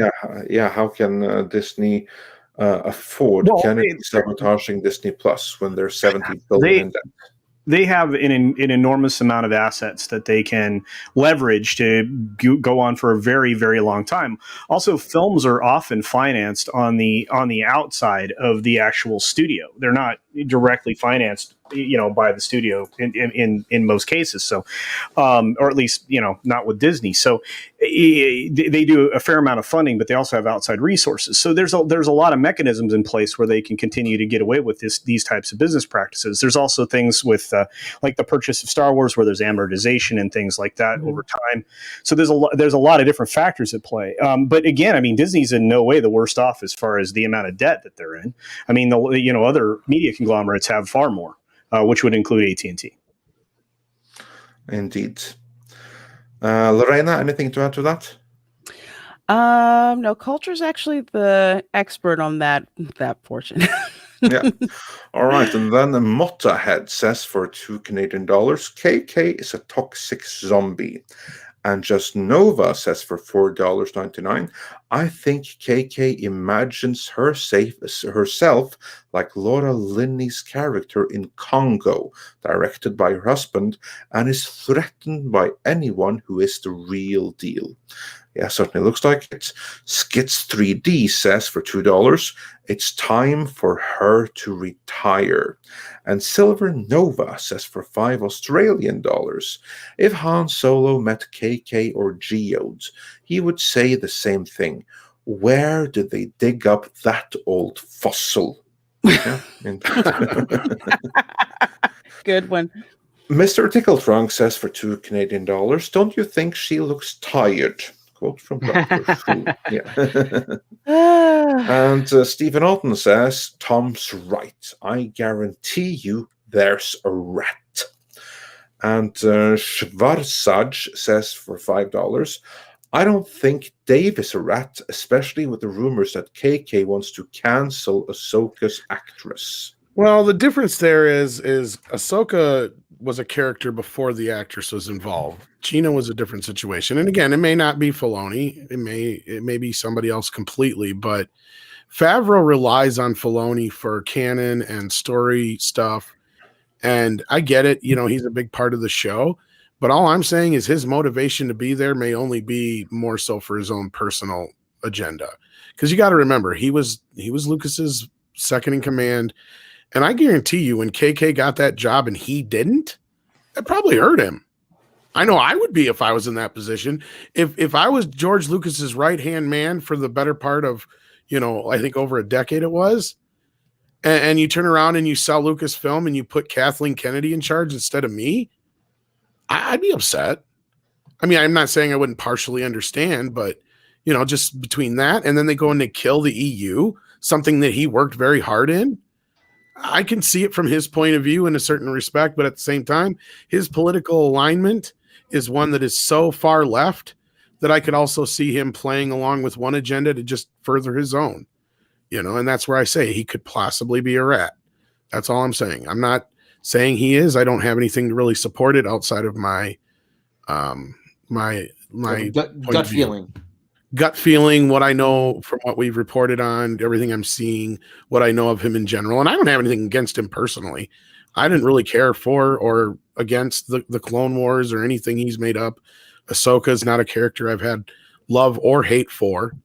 And you can go back and check on that. I've never been one to go out there and go, oh, fuck Ahsoka, I hate her ass, or anything like that. I've been like just indifferent to her. So there you go. And same thing for Filoni. I'm just going with what my gut tells me, like Rob said, and just kind of what I'm observing. Yeah, indeed. And then Blue North Bear says for $10, Didn't the Chi-Coms buy up some studios? Could this be happening on purpose to destroy our culture and influence our politics? Politics is downstream from culture. Hashtag Breitbart was right. Well, I don't want to get too much into that because the channel might be struck down if we do, but I will say this. Follow the money. And then Rusher Q says for $10, hello Midnight's Edge, first super chat ever. I love all of you and I wanted to give what I can to support you. Well, thank you. We appreciate that. Nice. Then he continues, you are truly the voice of the fandom. Keep it up, you national treasures, plural. So yeah, thanks for that. Thanks for the high praise. We really appreciate that in these less than bright days, let's say. Dr. Cataclysm says for $5, so let's get the fandom menace together and all of us buy stocks and then raise our voice. Honestly, that's not a bad idea. Not a bad idea at all. Not a bad idea at all. Keep an eye on the prices. It's one of the only Exactly. ways we can get our voices in there where it matters, and they have to start answering to us after a point. Yeah. Buy on the dip and buy big. What's the point of no return, though? I mean, what's well, that's the whole point. Is we push to the point where the stuff gets good, and the stock will go up, and we'll all make money. It'll be a win-win for the Star Wars fans if we can get enough people on board. Because that's the thing. There's risk involved, though. Well, of course. Like, there's no guarantee, because like Disney's share price right now is inflated as hell. Mm-hmm. It's so overvalued. It's ridiculous. I mean, it's. Andre, here's my point, though. Andre, you're the financial guy, though. I mean, what would it take? You're familiar with the term market correction? Yeah. I mean, what would it take for there to be a market correction? I mean, honestly, I can tell you, and I can tell you how they tried to safeguard against it. They did so in the previous investor meeting. Right now, the all of Disney is being propped up by Disney Plus, which is why they very strategically said that from here on out, we will no longer report Disney numbers or Disney Plus subscription numbers. We will only report it at our leisure when we have a major new announcement, like it breaking 100,000 or something like that. That's the only time you'll ever hear from them. So what's going to deflate them is if it comes a very credible leak that it has stopped growing or that there is even negative growth. That is going to puncture a hole in the Disney share price so bad you won't believe. That's when market correction sets in. That is my opinion, at least. Well, I don't want to get too deep in the weeds here, but I mean, don't they have to make their financials, all that information available to like the SEC or whatever? I'm not sure they have to, but correct me if I'm wrong. But I think that a company like Disney can go very far in a Ponzi scheme where they find all kinds of ways to prop up their numbers. And you have to do some reporting, but you can do. There's ways that you can manipulate such numbers. Culture, am I wrong here? No, you're 100% right, and it's exactly what I figure has been going on for quite some time. Again, I alluded to it earlier. I mean, you're talking about there's a criminal investigation, financial investigation right now into the misreporting of financial information, which you can't do. The whistleblowers actually filed a civil suit at this point, and I like I said, I mean, there's at least a couple of different investigations going on for that purpose. Mm-hmm. So it's. Yes. I mean, and they can continue to move this around, but you're 100% right. I was so surprised when he said outwardly, when they were talking about Disney Plus, and I think I commented to Lorena when we were talking about it together, that they are not going to give us milestones anymore because they don't want to set up the mileposts along the way, because they've exceeded the mileposts they originally set forth because they had to. Because they had to build out the infrastructure and the international distribution faster because of the last year that we've had, because of the global crisis that we've all been under. They never would have rolled it out that quickly. They would never have had the growth that they had in the period of time, and there's no way they can match it. So they can't meet the expectations. So of course they don't want to reveal it. They have less transparency than ever, and they like it that way. Yeah, and also, and this is something that cannot be discounted. They are very, very tight with the current administration. They went very, very hard for that there, and for that, certain favors will be rewarded. There will be slightly less audits than there otherwise might have been. It's going to be really, really bad for there to be any real oversight. Basically, the short version of what I was saying without all the other stuff was like, Disney's one of those stocks that as long as you can get something like Star Wars going in the right direction, everything else will fall into place. And it's like one of the closest things you can get to a sure thing, as long as you can, keep things running. Like, I mean, Disney is one of those companies where they have so much going on that, yeah, Star Wars is a big part of it, that if they could just get that up and running correctly and making money again, that everything else would be fine, probably. That's what I was kind of getting at. But again, I know there's risk involved with any stocks, obviously. So. Yeah. On that note, Mexican Iron Man, I'm going to jump a little bit here, says for $14.99, muchos gracias, amigo. I've run a CPA audit firm for 17 years, and I assure you of this. There are a plethora of ways to report bad news as good. Bury bad management with accounting tricks, and saying goes, you get the audit you pay for. Exactly. And this company, like most of Hollywood, went very, very hard to bat for the current administration. And you can rest assured they didn't do that because they thought that was for the good of the people. They did that because they knew they're getting favors in return for it. I submit that Disney right now is a Ponzi scheme,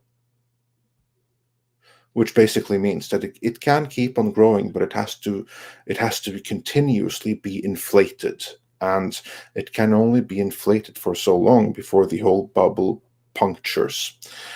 That's my take, at least, and then you can disagree with it, but as we all agree, it's really inflated right now, and the best way to deflate it is revealing true Disney Plus numbers if they don't live up to expectations, and so they have taken every means necessary to prevent that from happening.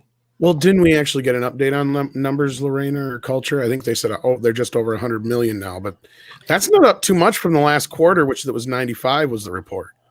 Yeah, that came out with the earnings report. So to me, that sounds like they either lost a bunch, like we said, a good quarter, probably, because my guesstimate is if they had not lost a bunch of people, and this is me just guessing, from the Mandalorian debacle, they'd probably be sitting more in that 125 to 30 million subscriber range. Based on the fact that they just added Star to the mix internationally, I think that you're right there in what you surmised. I think they should have been a much higher number, but I guarantee you they got hit. And they're, like I said, they're facing churn for the first time ever, because most people that bought into the cheapest, bundle plan at a year, they're evaluating whether or not they're going to keep it. Yeah, indeed. So I think that the real numbers of active subscribers is very, very high by all means, but I don't think it's as high as we have been led to believe. And Cassius Allen sent us $10 Australian with no message, so thanks for that. And Crazy Pineapple. Are you sure? Not the one that was on screen? Oh, that was an older one? Yeah, this is an older one. Okay, because he's got one that's on screen now, but I'll keep it just in case Google decides they want to delete it. Yeah, okay, man. yeah. Well, let's do that one on screen then. Cassian Allen says for possibly... Oh, yeah, well, exactly. He didn't send it blank. Google... That's what I was thinking. Yeah. And he says then, two fascist groups, the Chinese Communist, the CCP, and the KKK are in bed with each other. In other news, water is wet. Yes. Ooh. I have a feeling that's what you sent before as well. Probably. Yeah, Something like that. probably. So I think there's many messages like that in the many blank messages that we receive. We've been getting too many of them to be a coincidence. Yeah, exactly. And moving on from there, Crazy Pineapple said for $5, we will know for sure where Dave Filoni stands if Rosario Dawson is cancelled or not. Hail, Midnight's Edge. Yes, I still hail. don't know if one really has to do with the other because she is easily recast. And she wasn't even the original actress to play her. So, and there was resistance to her playing the part in the first place. Yeah, they wanted Ashley Eckstein instead. And I'm not even so sure if Filoni had that choice to make. And if you have a choice between the voice actress and Rosario Dawson, of course, the studio is going to push for Rosario Dawson because she's a bigger actress and a more well-known name and somebody who's going to get more attention. Yep. Okay. Mexican Iron Man, before his previous one, said for $19.99. Thank you so much. After Disney call, my mood today awful for Disney's future. I'm debating between watching paint dry or sponsoring snail races in my garden. So yeah, exciting choices there. And Hillis Mallory says for $5, Disney is seeing the light at the end of the tunnel, and it is the oncoming train headed right for them. Tranonika says for €5, I'm sure she's blackmailing him in some way or another. Changed my mind. Well, I will say this. Because this is like an investor call, and it's just like the previous time that he praised her and said, "Oh, she's a treasure to us," or like a national treasure, something like that. That again was like in a conference call with investors and the market at large. He has to lie. He cannot say the truth, because if he did, then Disney's share price would deflate and he would be out of a job. So he has to lie. So that's the alternative theory to her blackmailing him. But one does not have to rule out the other. The Importer said for $5 Canadian, anyone else is hoping for a successful Sega cinematic universe? Well, hell yeah, I am. Maybe Sega and Paramount could be the ones to take Disney down a peg or two. I'd be all for it. I'd love it because I loved Sonic. That movie was just, it was so a lot good. of fun. It was great. People were excited, especially when they redid the trailer because the fan feedback was so bad. They redid that. And then the movie was just a lot of fun. I hadn't seen people having that much fun in a movie in a long time. Exactly. As for me, I'd love me a Vector Man movie, a Golden Axe movie. Streets of Rage, hell yeah, bring on this Sega Cinematic Universe. I want to see it. And I'm a Unicorn says for $5, could you imagine where we would be if Lucas had chosen Filoni? Oh, it certainly wouldn't have been any worse. I think it would have just been an extension of what we had before. He wouldn't have killed the EU. He would have just built off the Clone Wars. I'm sure he would have went more with what George's original plan was. So again, I'm not trying to shit on the guy, but I mean, if he is the rat, then he deserves to be called out. That's all. But I mean, as far as like how Star Wars would have went, I'm curious what you guys think. But yeah, I think he would have just continued down the same path that was already kind of set before him already. I agree. I think that's what he would have done. Reina? Yeah. I'm not very familiar with Filoni. I couldn't watch the Clone Wars. I just got bored. But the only thing that started to make me think negatively about Filoni is that video of him. He was at some women's IT event years ago. And he seemed very condescending. Yes. Yep. Yes. I mean, yeah, that's where I'm saying he could have very well went with KK's kind of shit too. Who knows? Yeah, it's one of those where it's like, I can't say he would, I can't say he wouldn't, but I would definitely keep my eye on him if I was a betting person. because I just the way that he talked about the fans and just kind of like the disdain coming off of him, that really turned me off on who he is. So I don't know if he's a rat. I don't know if he is, but he would be on my list of usual suspects, let's put it that way. Exactly. That's where I'm coming from. Thank you for that. In other words, when he's done eating in the cafeteria, count the silverware. Yes. Yeah. Yeah, but I think I agree with Tom in that I think he would have stuck more with the original plan. I think he would have been more likely to pursue the original treatments that George had prepared for the 3 following films. Yeah, absolutely. I think we would have gotten them, and because of that, I think that Star Wars would be in a better state than it is right now. I don't think it would have been perfect, because I don't think that he's necessarily the right producer and the right person to run a studio, but I think would be in a far better place than we are right now. And like the event. And like Caleb brings up the most important question, that's kind of what I was getting at too, was would Dave have even said that if KK wouldn't have been in charge? I don't think so. But it doesn't mean that he doesn't feel that way, and he's not one of those male feminists either. That's the other thing that he's oozed through his anytime he's talking, he sounds like another Joss Whedon. Well, maybe did he even attend this conference out of his own free will, or was he just, Dave, we want you to represent Lucasfilm and Disney at this conference? I don't remember the context of the conference. I just remember he was kissing KK's ass and really shitting on the fans and talking up Ray and stuff, from my recollection. Context is everything right there. Yeah, unless Lorena has a better culture remembers, because I know Lorena had to step away for a moment. But his statements were pretty. I mean, they weren't outright inflammatory, but boy, were they heavily leaning into the agenda of, oh yeah, of course we're going to have a small, a strong woman. I'm back. I was trying to remember the context of the function he was at where he made these statements. I know it was around women in IT. It wasn't like a film industry event. It was all about, quote unquote, the empowerment of women. So what I remember from that is just how disgusted I was of how much of a kiss ass he was. Kind of like the guy at the bar who's trying to hit on everybody. Please go home with me. Please go home with me. I'll tell you whatever you want. And it was insulting. It was really insulting. If I was there, I probably would have walked out. It's been a while since I've seen it, but I remember feeling like I'm feeling pandered to. I'm feeling insulted as a Star Wars fan, and I shouldn't have to sit and listen to this.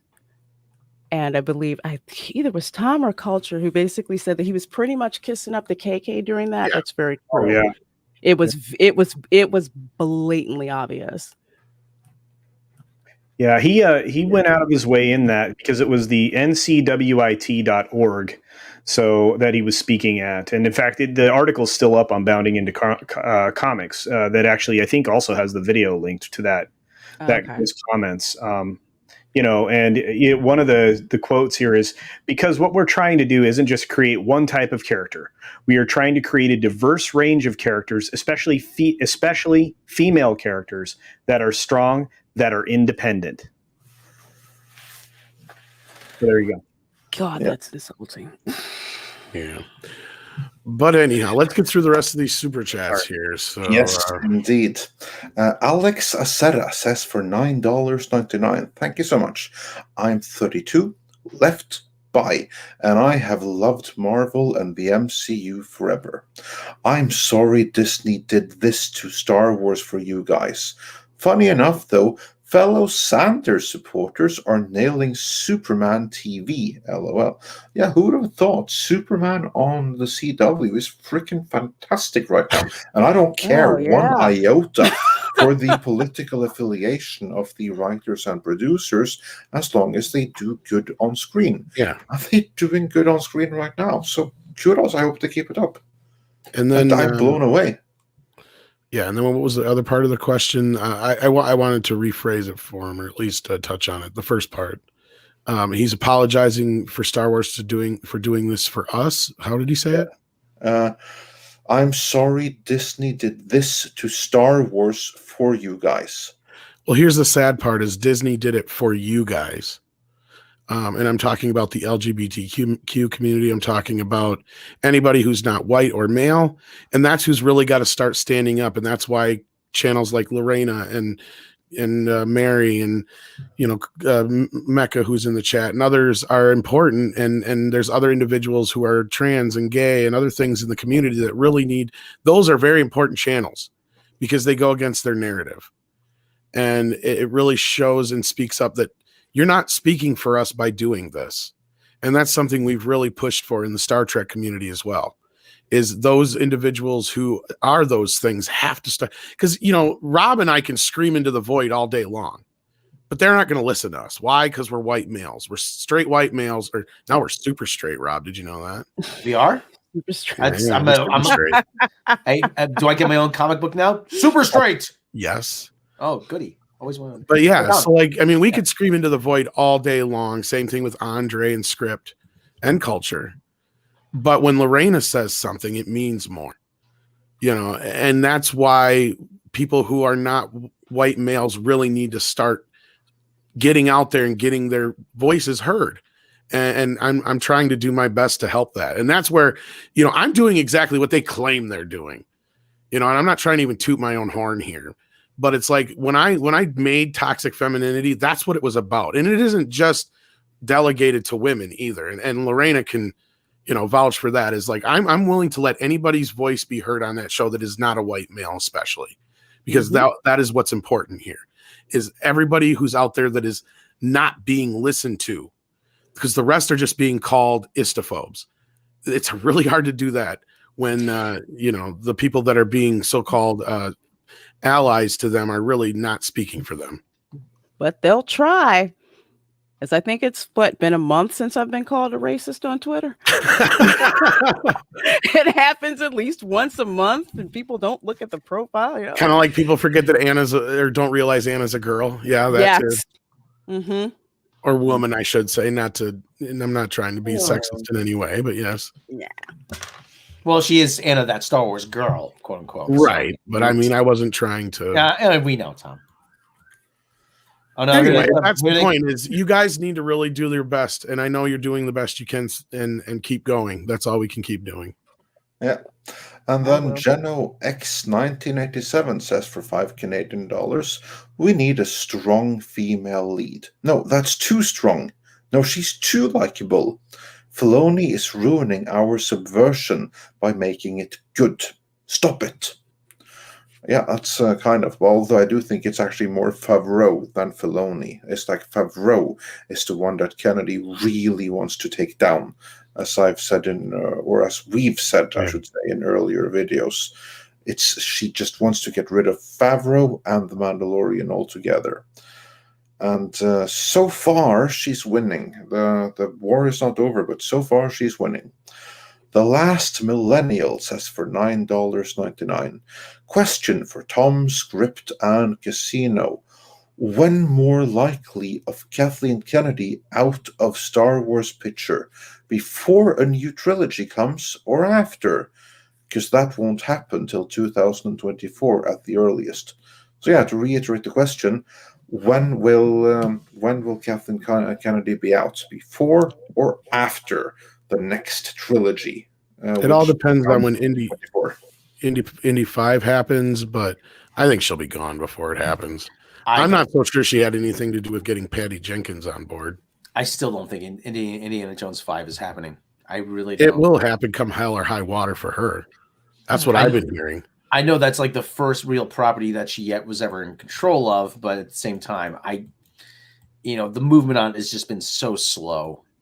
Well, Culture, you've heard similar things that I've heard, and I think Script has too, and that's what she's really concerned with right now. Yes, is Indy 5. Yep, that's exactly what I heard. Yep. But Culture, it stars a straight white male. Yeah, but there's some interest. Again, are we on script number 3 now for this too? Script? Something like that. Wow. Okay, yeah. I was like, okay, so we're there's set of scripts number 3 for Obi-Wan and 4 for Indy. So this tells you how quickly KK projects move forward. But anyway, well, don't be surprised if there's a script out there with a as of yet unknown actress who plays Indy's long lost daughter. Yeah, we'll probably get a retread of Kingdom of the Crystal Skull at some point, and that'll be the script she goes with. Ugh. Yeah. that would be such a bad retread. I'm sorry, Rob. That would be such a bad retread. I not even she could think that would be a good idea. Just remember, Spielberg walked away, folks. I just got to remind everybody of that. Mm-hmm. No, I mean, well, culture. Come on, this is the same person who thought the Han Solo movie was a good idea, and she had to wait until they were 3 months deep into shooting before she made a move and fired Lord Miller. Well, and I think Spielberg only did the fourth film for George. Well, the lesson here, though, is there's no bottom to what she's doing. But something that Spielberg always said that really kind of resonated with me that he learned from Jaws is that he would never let one of his franchises get out from underneath him again. That's really telling in this situation, if you ask me. I'm sure he'll still be an executive producer, but I don't know. It really, when he left the project, that was really telling to me. He was willing to wash his hands of it, I think. And he probably saw where it was going, and he said, "That's it. I've had enough." As a fan, when I heard that, I was just done. Yeah. Moving on, Roof Korean is John Galt says for $5. What if I told you that franchises cannot get better? There is an agenda that is required by financial institutions and banks that Disney has to meet. Well, again, we don't want to get into that because we don't want to risk the entire channel. So I will say again, as I always do, follow the money. And then the Emperor of Mankind says for £5 British, long live Terra, long live the Imperium of Man, long live Space Jam 1, long live me, until KK her hands on me. You may rise now. Yeah, so says the Emperor. And then Cassius, we got that one. And then Scorpio 0606 1988 says for £10 British. Thank you so much, matey. George Lucas should create a brand new IP that just so happens to also be set in space when it inevitably beats Disney Star Wars in sales. It would be the ultimate middle finger to Kathleen Kennedy. That it would, but I don't think that he's going to start anything new now in his old days. Remember, part of the reason why he sold Star Wars was because there was doubt that he was going to survive another trilogy because he's getting old and he's not the fittest of guys and he has no one else to take over for him.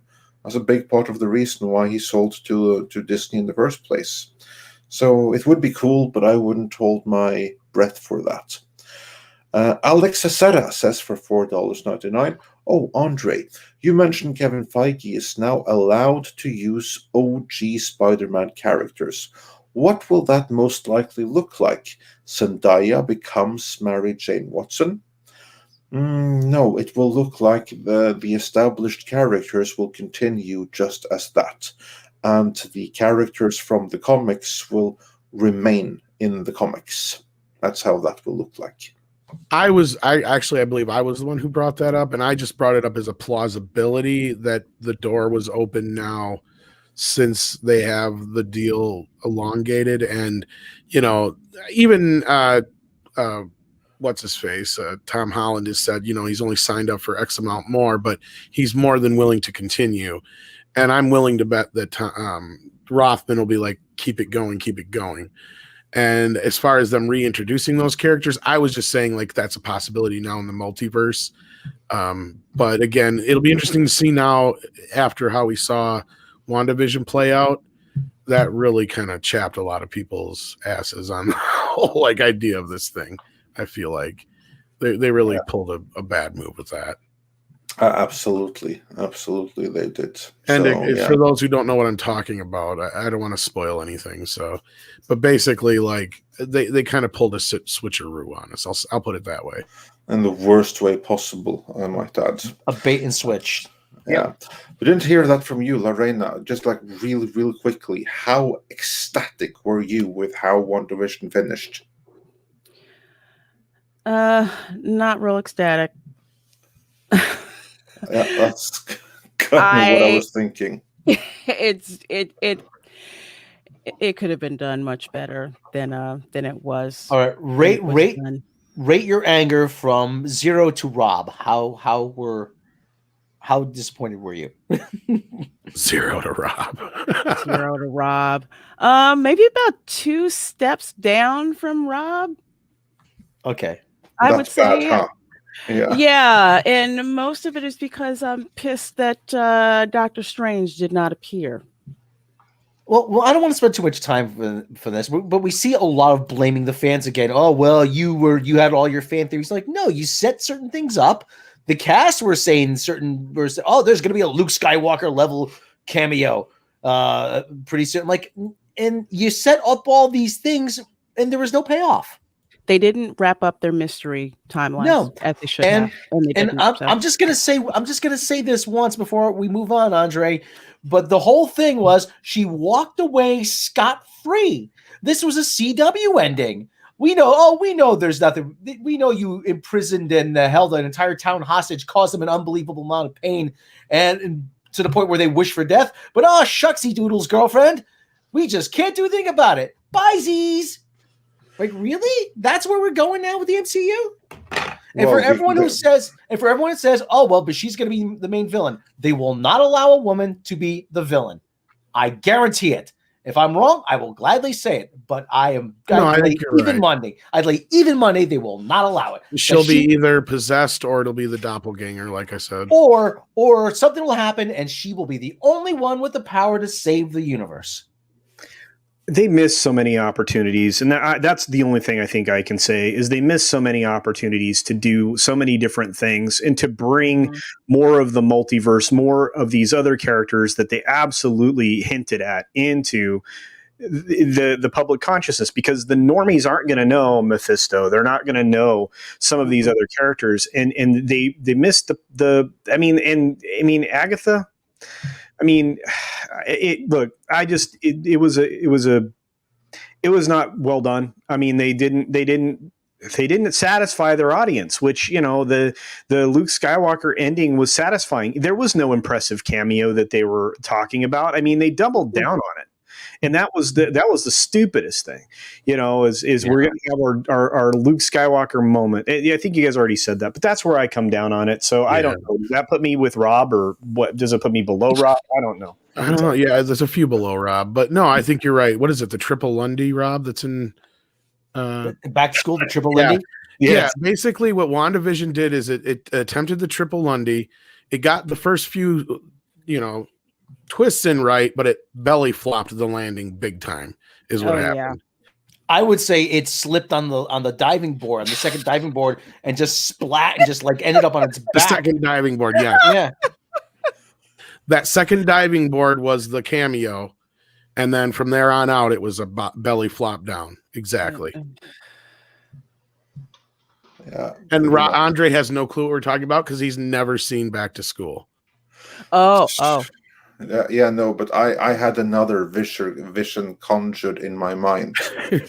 That also. I want to see if I can. You ever see Andre? Did you ever see the guy in the Olympics trying to do the vault on that big horse, and then he slips on the springboard and just goes chest first into it? Yeah, I believe I have seen that. That's part of the thing that I was thinking of myself. But, I'll see if I can find that because that was pretty funny. Let's see then. Maybe for you, but not for him. Jeez. or for anyone watching WandaVision. James Minchin Mitchell says for £5 where do you guys think Disney Plus and the likes will be in 12 months? Do you think streaming services will continue to grow like they have recently? I want to hear Yes. your thoughts on this. Yes, they will continue to grow. I'll be interested to see where they are in 12 months. I really feel like they were hurt more by this Gina Carano situation than they want to admit. Mhm. Lorena? Disney Plus will grow, but it's not going to grow by leaps and bounds. It is nowhere near in the same league as, say, Hulu or Netflix or even Amazon Prime. Just me as a consumer, I barely look at Disney Plus. I'm usually looking at Hulu and Amazon Prime most of the time. So I don't see it growing by very much. It'll be around because Disney needs it, because you have to remember Disney wasn't doing a whole lot with Disney Plus. And when investors asked them last year, Amazon and Netflix, they have all this original content. Aren't you going to put original content? And they're like, no, we're fine with our legacy catalog. And then the woo-woo plopped off, and they're scrambling now to catch up. So not a big increase. I don't really think they're going to be a major player for a while. Yeah, all right. Culture, how about you? I'm sorry. I was reading the chat. I apologize. It happens. The question is, where do you think that Disney Plus and the likes will be in 12 months? Will the growth continue, or will people basically return? No, I don't think anybody's going to get, the people that left I don't think are going to get drawn back in very easily. There isn't a lot to offer. We already know what we're going to see in the Falcon and Winter Soldier is going to be full of messaging that is going to, again, turn off even more people. You have the film version of things coming out. You're getting, the MCU, like Gary likes to say. I think that's coming. And I think that's going to continue to turn more people off than it brings to their service. And honestly, I mean, with their record lately, and the fact that more and more normal people are recognizing a lot of things that they really aren't comfortable with happening over there, I think it's not going to grow. You're not going to see the exponential growth we've seen. You're going to see very, very slowed growth over the course of the next year. So, let's say that they're sitting at 100 million right now. Let's just use that number for fun. I think by the end of next year, if they're sitting at 150 to 160 million, that would be their best case scenario, I think. Yeah. All right. Robert, do you have any thoughts on that? Well, Rhea was a bomb, was a big old dud. I mean, so that doesn't, they were, I don't know if they were, what they were counting off of that. It's been getting fairly good reviews, but nobody wants to pay for it. That's what I'm getting out of it. So the few people that have seen it have been saying it's okay, but like everybody else is saying, I ain't paying $30 to see it. Plus everybody knows it's going to be free in like 2-3 months or whatever. Yep. Yeah. I mean, like you said, you're going to see growth, but it's not going to be at the rate of growth. This, all the initial signups, you're not going to see it. That's done. I mean, that's, like you said, culture. Yeah. I mean, yeah, I think I got to agree with culture here. It's. Yeah. And meanwhile, I found that clip that I was thinking about. No, I don't know that movie, but I have like another clip to illustrate what happened with WandaVision. I just thought I could share with you all. No milk today, my love has gone away. The bottle stands forlorn, a symbol of the dawn. No milk today. We're still getting acquainted. So let's put hay passing by. Don't know the reason. Yeah. No milk today. Okay. Oh man, bless him. No milk today. Oh no! Hey, Favreau. He was gay. He tonight today becomes a shrine where I didn't go before. Just to no milk today. I've seen this one about a that's million funny. times. Yeah. I've never seen that. That was pretty hilarious. accurate. Oh. Hey, and congratulations, Andre. He shared that and played it all by himself. Yeah, I'm learning. I think that's the best milk commercial I've ever seen. Yeah, that's Norwegian commercials for you. I love it. It's hilarious. Yeah, Oh, little yeah. Norwegian television I did see when I was over there. They do have some really good commercials. So yeah, so that's what I was like thinking. That's like the perfect illustration of WandaVision right there. You really blew that up. So yeah. As we have a saying, you can't stick the landing. Yeah, so that's WandaVision. Yeah, a lot of examples there. Yeah, absolutely. I thought that would give you all a nice chuckle, like some really nice classic clips in there. Probably should have muted the audio, but hey ho, can't have everything. Moving on from there, then. Then we have. Oh yes, Diego Flores says the blank super chat thing pisses me off, since the first time it happened was a story about a trans friend. Yeah, you see there, like that's YouTube trying to keep everyone safe, and that's what happens. Star Trekker 58 says for 10 Australian dollars. Hey guys, I think Kennedy was smart. Knew who to hang around to make her look good. Played Lucas and others, which is her real talent. Proven now as no talent hack creatively, but too late. Yeah, pretty much. And Geno X 1987 says for 20 Canadian dollars, thank you so much. Speaking of Sonic, I don't know if you know anything about the comics and all TV shows, but there is huge lore to draw upon to make big movies like the Transformers movies, especially a Western character named Sally Acorn. Actually, we do know a little bit about this because, Tom, we had someone very important in building that lore on, didn't we? What was the original question again? I'm sorry. Oh, never mind. I'll answer it. Yes, we are quite aware. And if you haven't seen it, go check out our epic, I believe, like 2-3 hour interview with Ken Penders. Oh, the Ken Penders thing. Yeah, sorry. so do check that out because we actually have that. Yeah, bad. so just head on over to our Star Interviews playlist, and there you'll find our talk with Ken Penders, including some tough questions.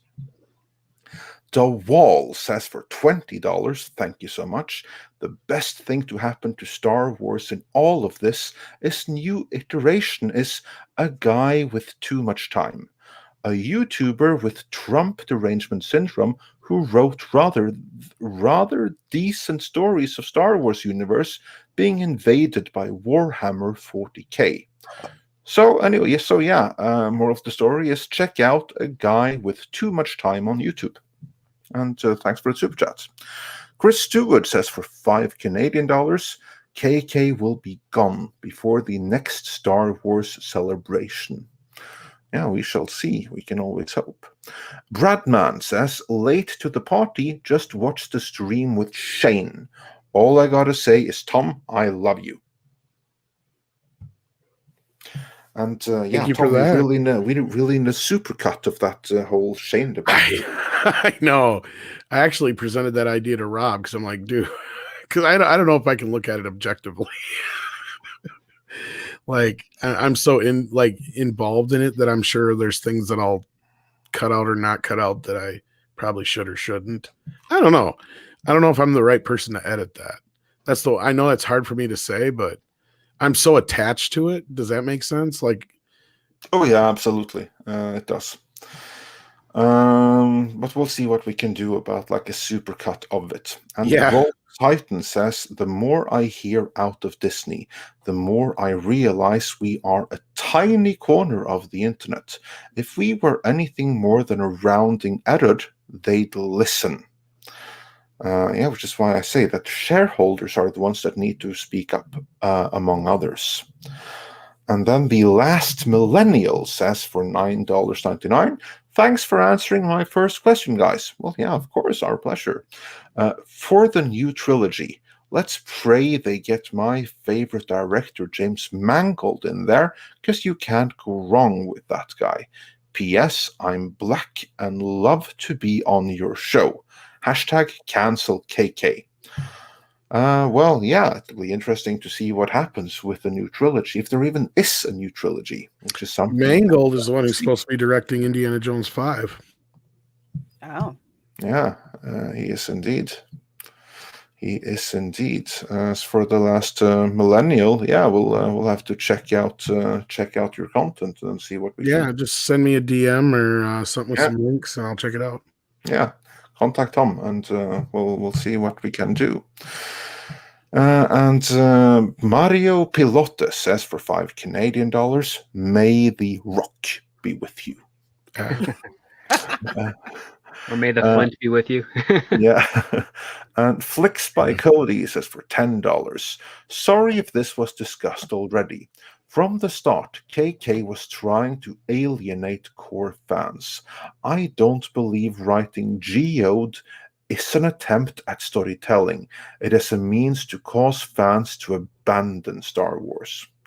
Well, if that's the intention, I do think it's working. Honestly, I think it was more so to bring attention on this shitstorm. Because what else do they have to get us to talk about it anymore? I swear, like some of this stuff is almost on purpose. Like Lex Giassi and The Rock and shit. At this point, they know it's bad. They can't do anything to fix it. They just want to push their diverse politics bullshit into it. And then on top of it is like, as long as they have this weird shit for us to talk about, then we're talking about it. Yeah, and if we say we don't like it, they just call us ists and phobes. Yeah, exactly. And Nick Sveda says for $5, do you think Bob Chapek said those remarks about KK on that call to keep investors happy, when in reality he has already been looking for replacements? I think I'm convinced that that's the case. I'm more convinced that KK wanted. I'm not above the. At least I'm going to posit this, that I don't think that KK is above the realm of forcing people to go out there and run some damage control for her. We've actually seen articles right after certain things happen, like I pointed out earlier. Like, I'm not so convinced they didn't try to set her up as some kind of victim here. That could be something that she was puppeting, she was pushing for him to puppet, basically. Because I think even in the original, like you brought it up, Lorraine, in the Morgan Stanley call, he wasn't even being asked about Kathleen Kennedy when he brought her up. No. And honestly, I don't even think he said those things to placate the investors, because then again, this is the great unwashed investor event. I think he just said it basically to ingratiate himself to Kathleen Kennedy. Well, they have to project confidence. I mean, they really do. I mean, Lucasfilm's been taking it on the nose and the chin in every form of social media lately. I mean, they got their stuff shut down on International Women's Day just yesterday. They've been getting punished. Everything they release on their YouTube, Instagram, Twitter, whatever they're doing, especially with the Leia thing yesterday, they still got pummeled.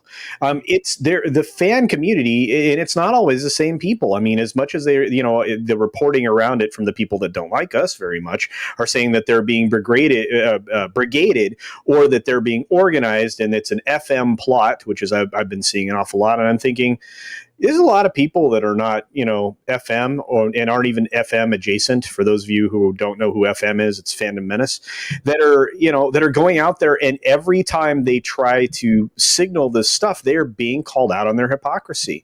So he's got to continue. I mean, I think it's in their mindset now. Oh, crud, we've got to turn this, ship, because right now we're the Titanic headed into an iceberg, and we've got to figure out a way to navigate around it. That's just my thought. It's hard to agree with. I think that your thoughts are absolutely onto something there. And then from there we have the Rubber Band Man, who says, "Why is Kevin Feige going down this MCU path?" Reina, your thoughts on that? I think he's going down that path because, well, one, you've got a CEO of diversity and inclusion. So there is this big, huge push for this type of diversity that's going on. That's what they're looking to do. They're all into this female empowerment type of thing, and in a way, I had to say it. It's like Feige's just doing what the upper echelons of Disney are telling him to do. Well, yeah. I mean, even though Chapek says they don't see Disney as a company that takes certain sides, we've had like what was his name, Ed Newmeyer or whatever, that come out and said, or whatever it was, the guy with it told THR that they totally pander to the left. And I think that's what the wording that Chapek was saying was like, yeah, we don't see ourselves on one side or the other. We're just going with what's right, and what they see as right is that. Yeah, like for example, with them retheming, because like Lucasfilm has a story group, Disney Imagineering has the same type of thing for their rides. So all that retheming that's going on for the likes of Space Mountain and the likes of Jungle Cruise to make it more diverse, it's the same thing. Yeah. Just setting something up for later. Sorry, ignore that. Sorry about that. I was waiting for him to fall. Yeah, I was waiting for him to let it in space. Yeah. They kind of are going to, wipe out, because rides like the Jungle Cruise are just like iconic, and people aren't too happy about having those change. Yeah. And we have anyone else want to weigh in on that before we move on? The MCU. I hope better heads prevail. I want to believe that a lot of it is Feige, kind of just getting pressure from up above to do these kind of things. Because if you read Bob Iger's book, he takes almost all responsibility for Captain Marvel. Because in that scenario, all Kevin Feige wanted to do was bring Black Panther into the universe. He wasn't so worried about Captain Marvel. So I'm curious to see where it goes in the future here. Every time I hear something good, I know Andre knows what I'm talking about. It's like every time we hear something good, we hear two things that make us go, "Oh shit!" So hopefully things get better, but I don't know. I'm not holding my breath. Yeah. And then we have Thornton Wager, who says for $4.99, I read today that there is a chance that there are clauses in Kennedy's contract from before the purchase drafted by George that protects her. Oh, I guarantee you that's the case. That he installed her for the specific purpose of protecting his vision. So he would have put in some very, very clear guidelines for the powers that she was to have. Now, are they completely unbreachable? That I don't know, but he made a bad call in getting her in there. So that's for certain. And Kevin Cassidy says, could Ralph Boner be a Deadpool Easter egg or seed? Doubt it. Really doubt it. I don't. Who's it? Jackie Schaefer, the person who was the showrunner on WandaVision. I don't think she's that clever. No.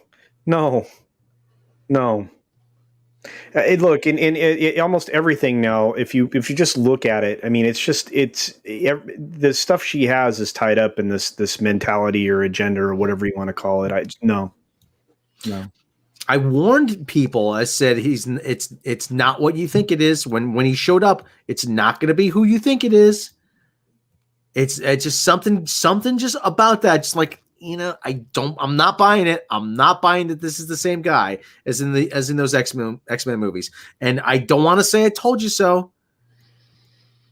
But you know what? I'm going to say it. Again, that's when I said in my review, Rob, it is the missed opportunity. And it drove me crazy. I'm like, you had 100 opportunities that you dropped, that you could have taken full advantage of, and especially for the way to bring in the X-Men. And I know that they're trying to rebrand them the mutants because they're silly. But good luck with that. Yeah, come on. This is like every time you have money on the line and a field goal goes wide right. That's what it feels like. There's you just sit and you just watch it drift away, and there's just nothing you could do about it. Yeah, kind of. Yeah, and with that, Lorena does need to check out, but Lorena will be joining us on the High Council, which will probably be not too long after this stream now. Yeah. I'm putting that link in the chat so you guys can park up there. But yeah, so thank you, Lorena, for being here. Check out her channel and be sure to tune in to talk later about Geode. And Lorena, before you go, since we're talking the one division, I just again have to illustrate to everyone just how badly they failed with one division. No milk today, my love has gone away. The bottle stands for Lord, a symbol of the dawn. No milk today, it seems a common sight, but people passing by don't know the reason why. What No the? milk today, it seems a common sight, but people passing by don't know the reason why. No milk today. This is more like the investor meeting today than it is Mandalorian. The original one was more like Mandalorian because they had good starts and ended badly. These are all like just fucking up from the start. Oh,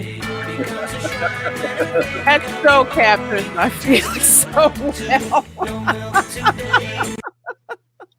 Oh my goodness gracious! Yeah, and with that, I everyone hope- check out Lorena's channel.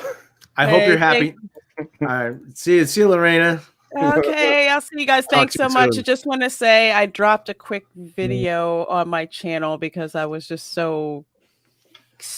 cracking up at the answer that Bob Chapek gave about Kathleen Kennedy being around. So there's a quick 2-minute video on my channel. So please do check that out. I appreciate that. All right, throw that link in the chat so people can check that out after the show and in between, and we'll see you on the High Council.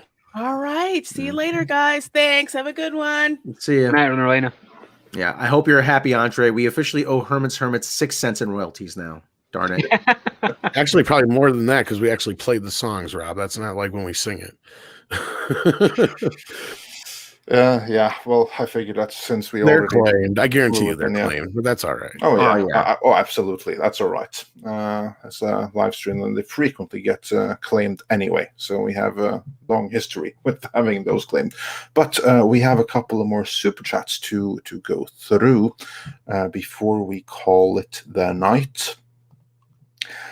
Let's see now. Doyle Hargrave says for $2, just keep downvoting and quoting Gina F. Disney SMH. There you go.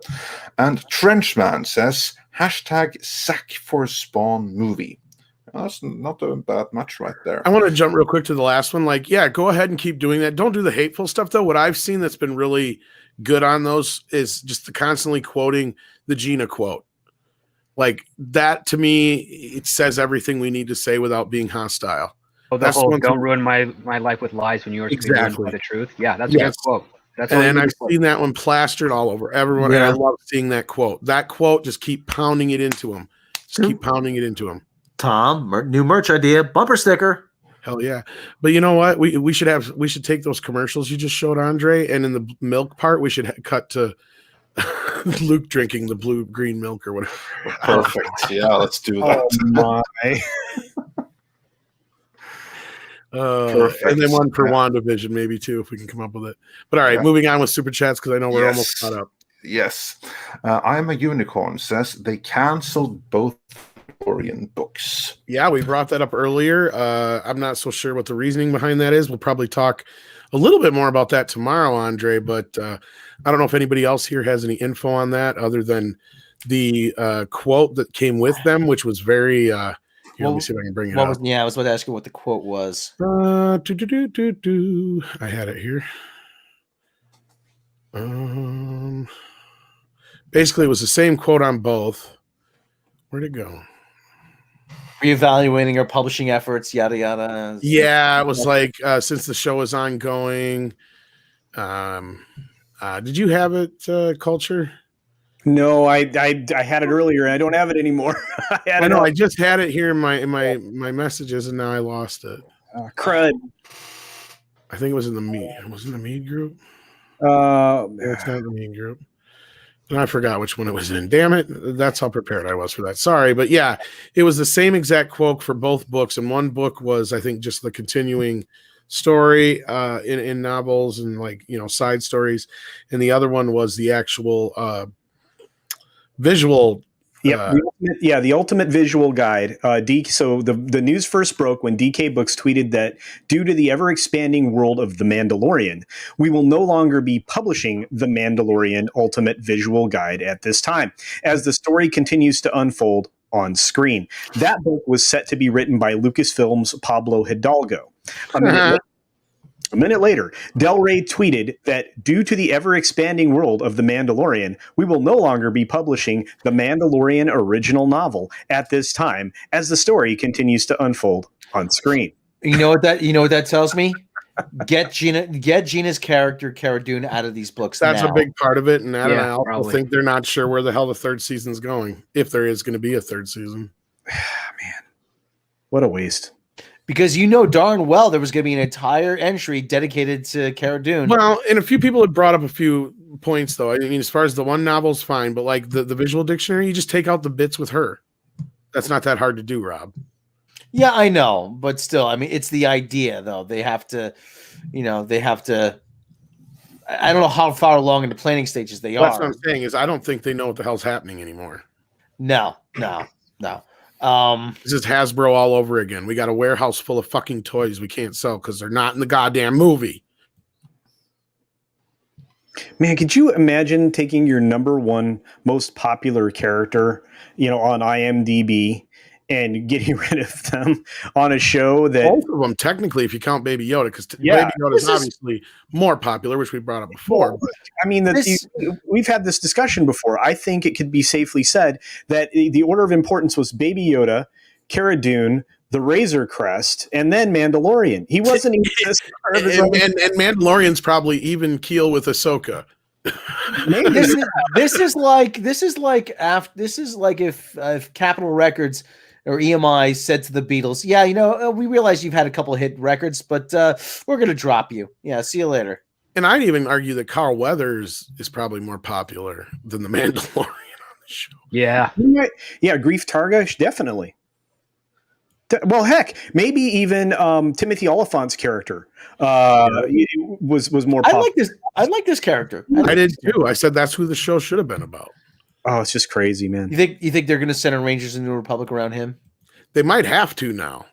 Yeah. Yeah. If it happens, yeah. That's the other thing is with all these book cancellations and everything, it's really bringing into question whether or not Favreau shows will happen now. When do you think get word of the first show dropping? What do you think? Do you think Rangers is going to be the first show dropped? I think we all are already assuming that it's dead. So that is just going to kind of just it's just fizzled, never happen. Yeah. Boba Fett's going to happen. Yeah, that's already filming. So I don't think we're going to get a season 3 of Mandalorian. And if we do, that's why I think they canceled these books is they have no idea what they're doing now. Everything changed. I think it's a very, very good chance that the entire Favreau verse ends after Boba Fett. I mean, Ahsoka might still happen, but that's again where I'm kind of like the problem is everything is supposed to be tied together into this singular event dealing with Admiral Thrawn, and you remove any one of these parts of the puzzle, it doesn't work. Well, that's why I said Kathy knew exactly what she needed to do. Pull this in, the whole fucking thing comes crashing down. Yeah, the whole house of cards topples. Yeah, and now we're going to be left with the Acolyte. Yeah, good luck with that. Yeah, the Acolyte, Ahsoka, and Obi-Wan is all we're going to get out of this. I'm not so sure Ahsoka. Well, Ahsoka, I think it will happen. I think Ahsoka will happen because, like you said, that's tied into the whole Thrawn business. Yeah, but Ahsoka Rosario Dawson's persona non grata with certain. She can be recast tomorrow. That's the thing is well, they could turn around and make it an animated series and just have what's her face come back and voice it. These things are fluid until they're starting to film. That's the thing we always got to remember. Obi-Wan, how many times has that changed now? And that's actually that is going to be a disaster. And what have we been hearing now is that's actually the thing that's next in line to get filmed, even though initially it was supposed to be Mandalorian season 3. Yeah, she's prioritizing all her projects now. And let's not even forget about Casio keyboard, which nobody gives a shit about. I'm looking, listen, I don't want to stay too long on this topic, but I'm looking at, you look at her projects, you look at Favreau's projects. I'm like, what is I mean, all you got to do is take even on the surface to see she's got no fucking clue what she's doing. I'm like, all the stuff that she wants are things that nobody is interested in. Aside from Obi-Wan, not really, but Obi-Wan's kind of a dead end. But again, I digress at this point. Everything changed. The moment Gina Carano was fired, everything changed. Because before that moment, I could almost guarantee you everything that Favreau had announced was going to happen, and half, if she was lucky, of the shit that Kathy was behind was going to happen. Now it's reverse. And this is sad because this is her. She pulled the nuke button. That's what I said when she fired Gina Carano, and I wasn't kidding. She pulled the fucking nuke button on Star Wars. She does not care. Well, remember what she was rumored to say? I'll burn this silliness to the ground. According to our friend Doomcock, that's what she said. Yes, and that's exactly what's happened. She's in the middle of the house that's on fire, and she's pouring gasoline on it, laughing, cackling like a witch at as it were. Okay, sorry, Andre. Go. Yeah. And then we have a couple of super chats here before we round out. Crazy Pineapple says for $5. Question: what is Geode's preferred pronoun? Answer: shale for a gender-neutral rock. The joke is on Lucasfilm. Hail, Midnight Sedge. Indeed, that was good. Indeed, hail, yeah. And Kiki Hideout says for $15 Mexican, when people say method, they're talking about the Me Too movement because it was created by evil people. Yeah, and with that, we are actually... I thought they had a couple more come in. No. Those were the ones. Sticker. Oh, yeah, we got a super sticker right there. Just do the last double check, but I do believe we are fully caught up then. Yeah, then we are fully caught up. And there was a question earlier I want to address real quick.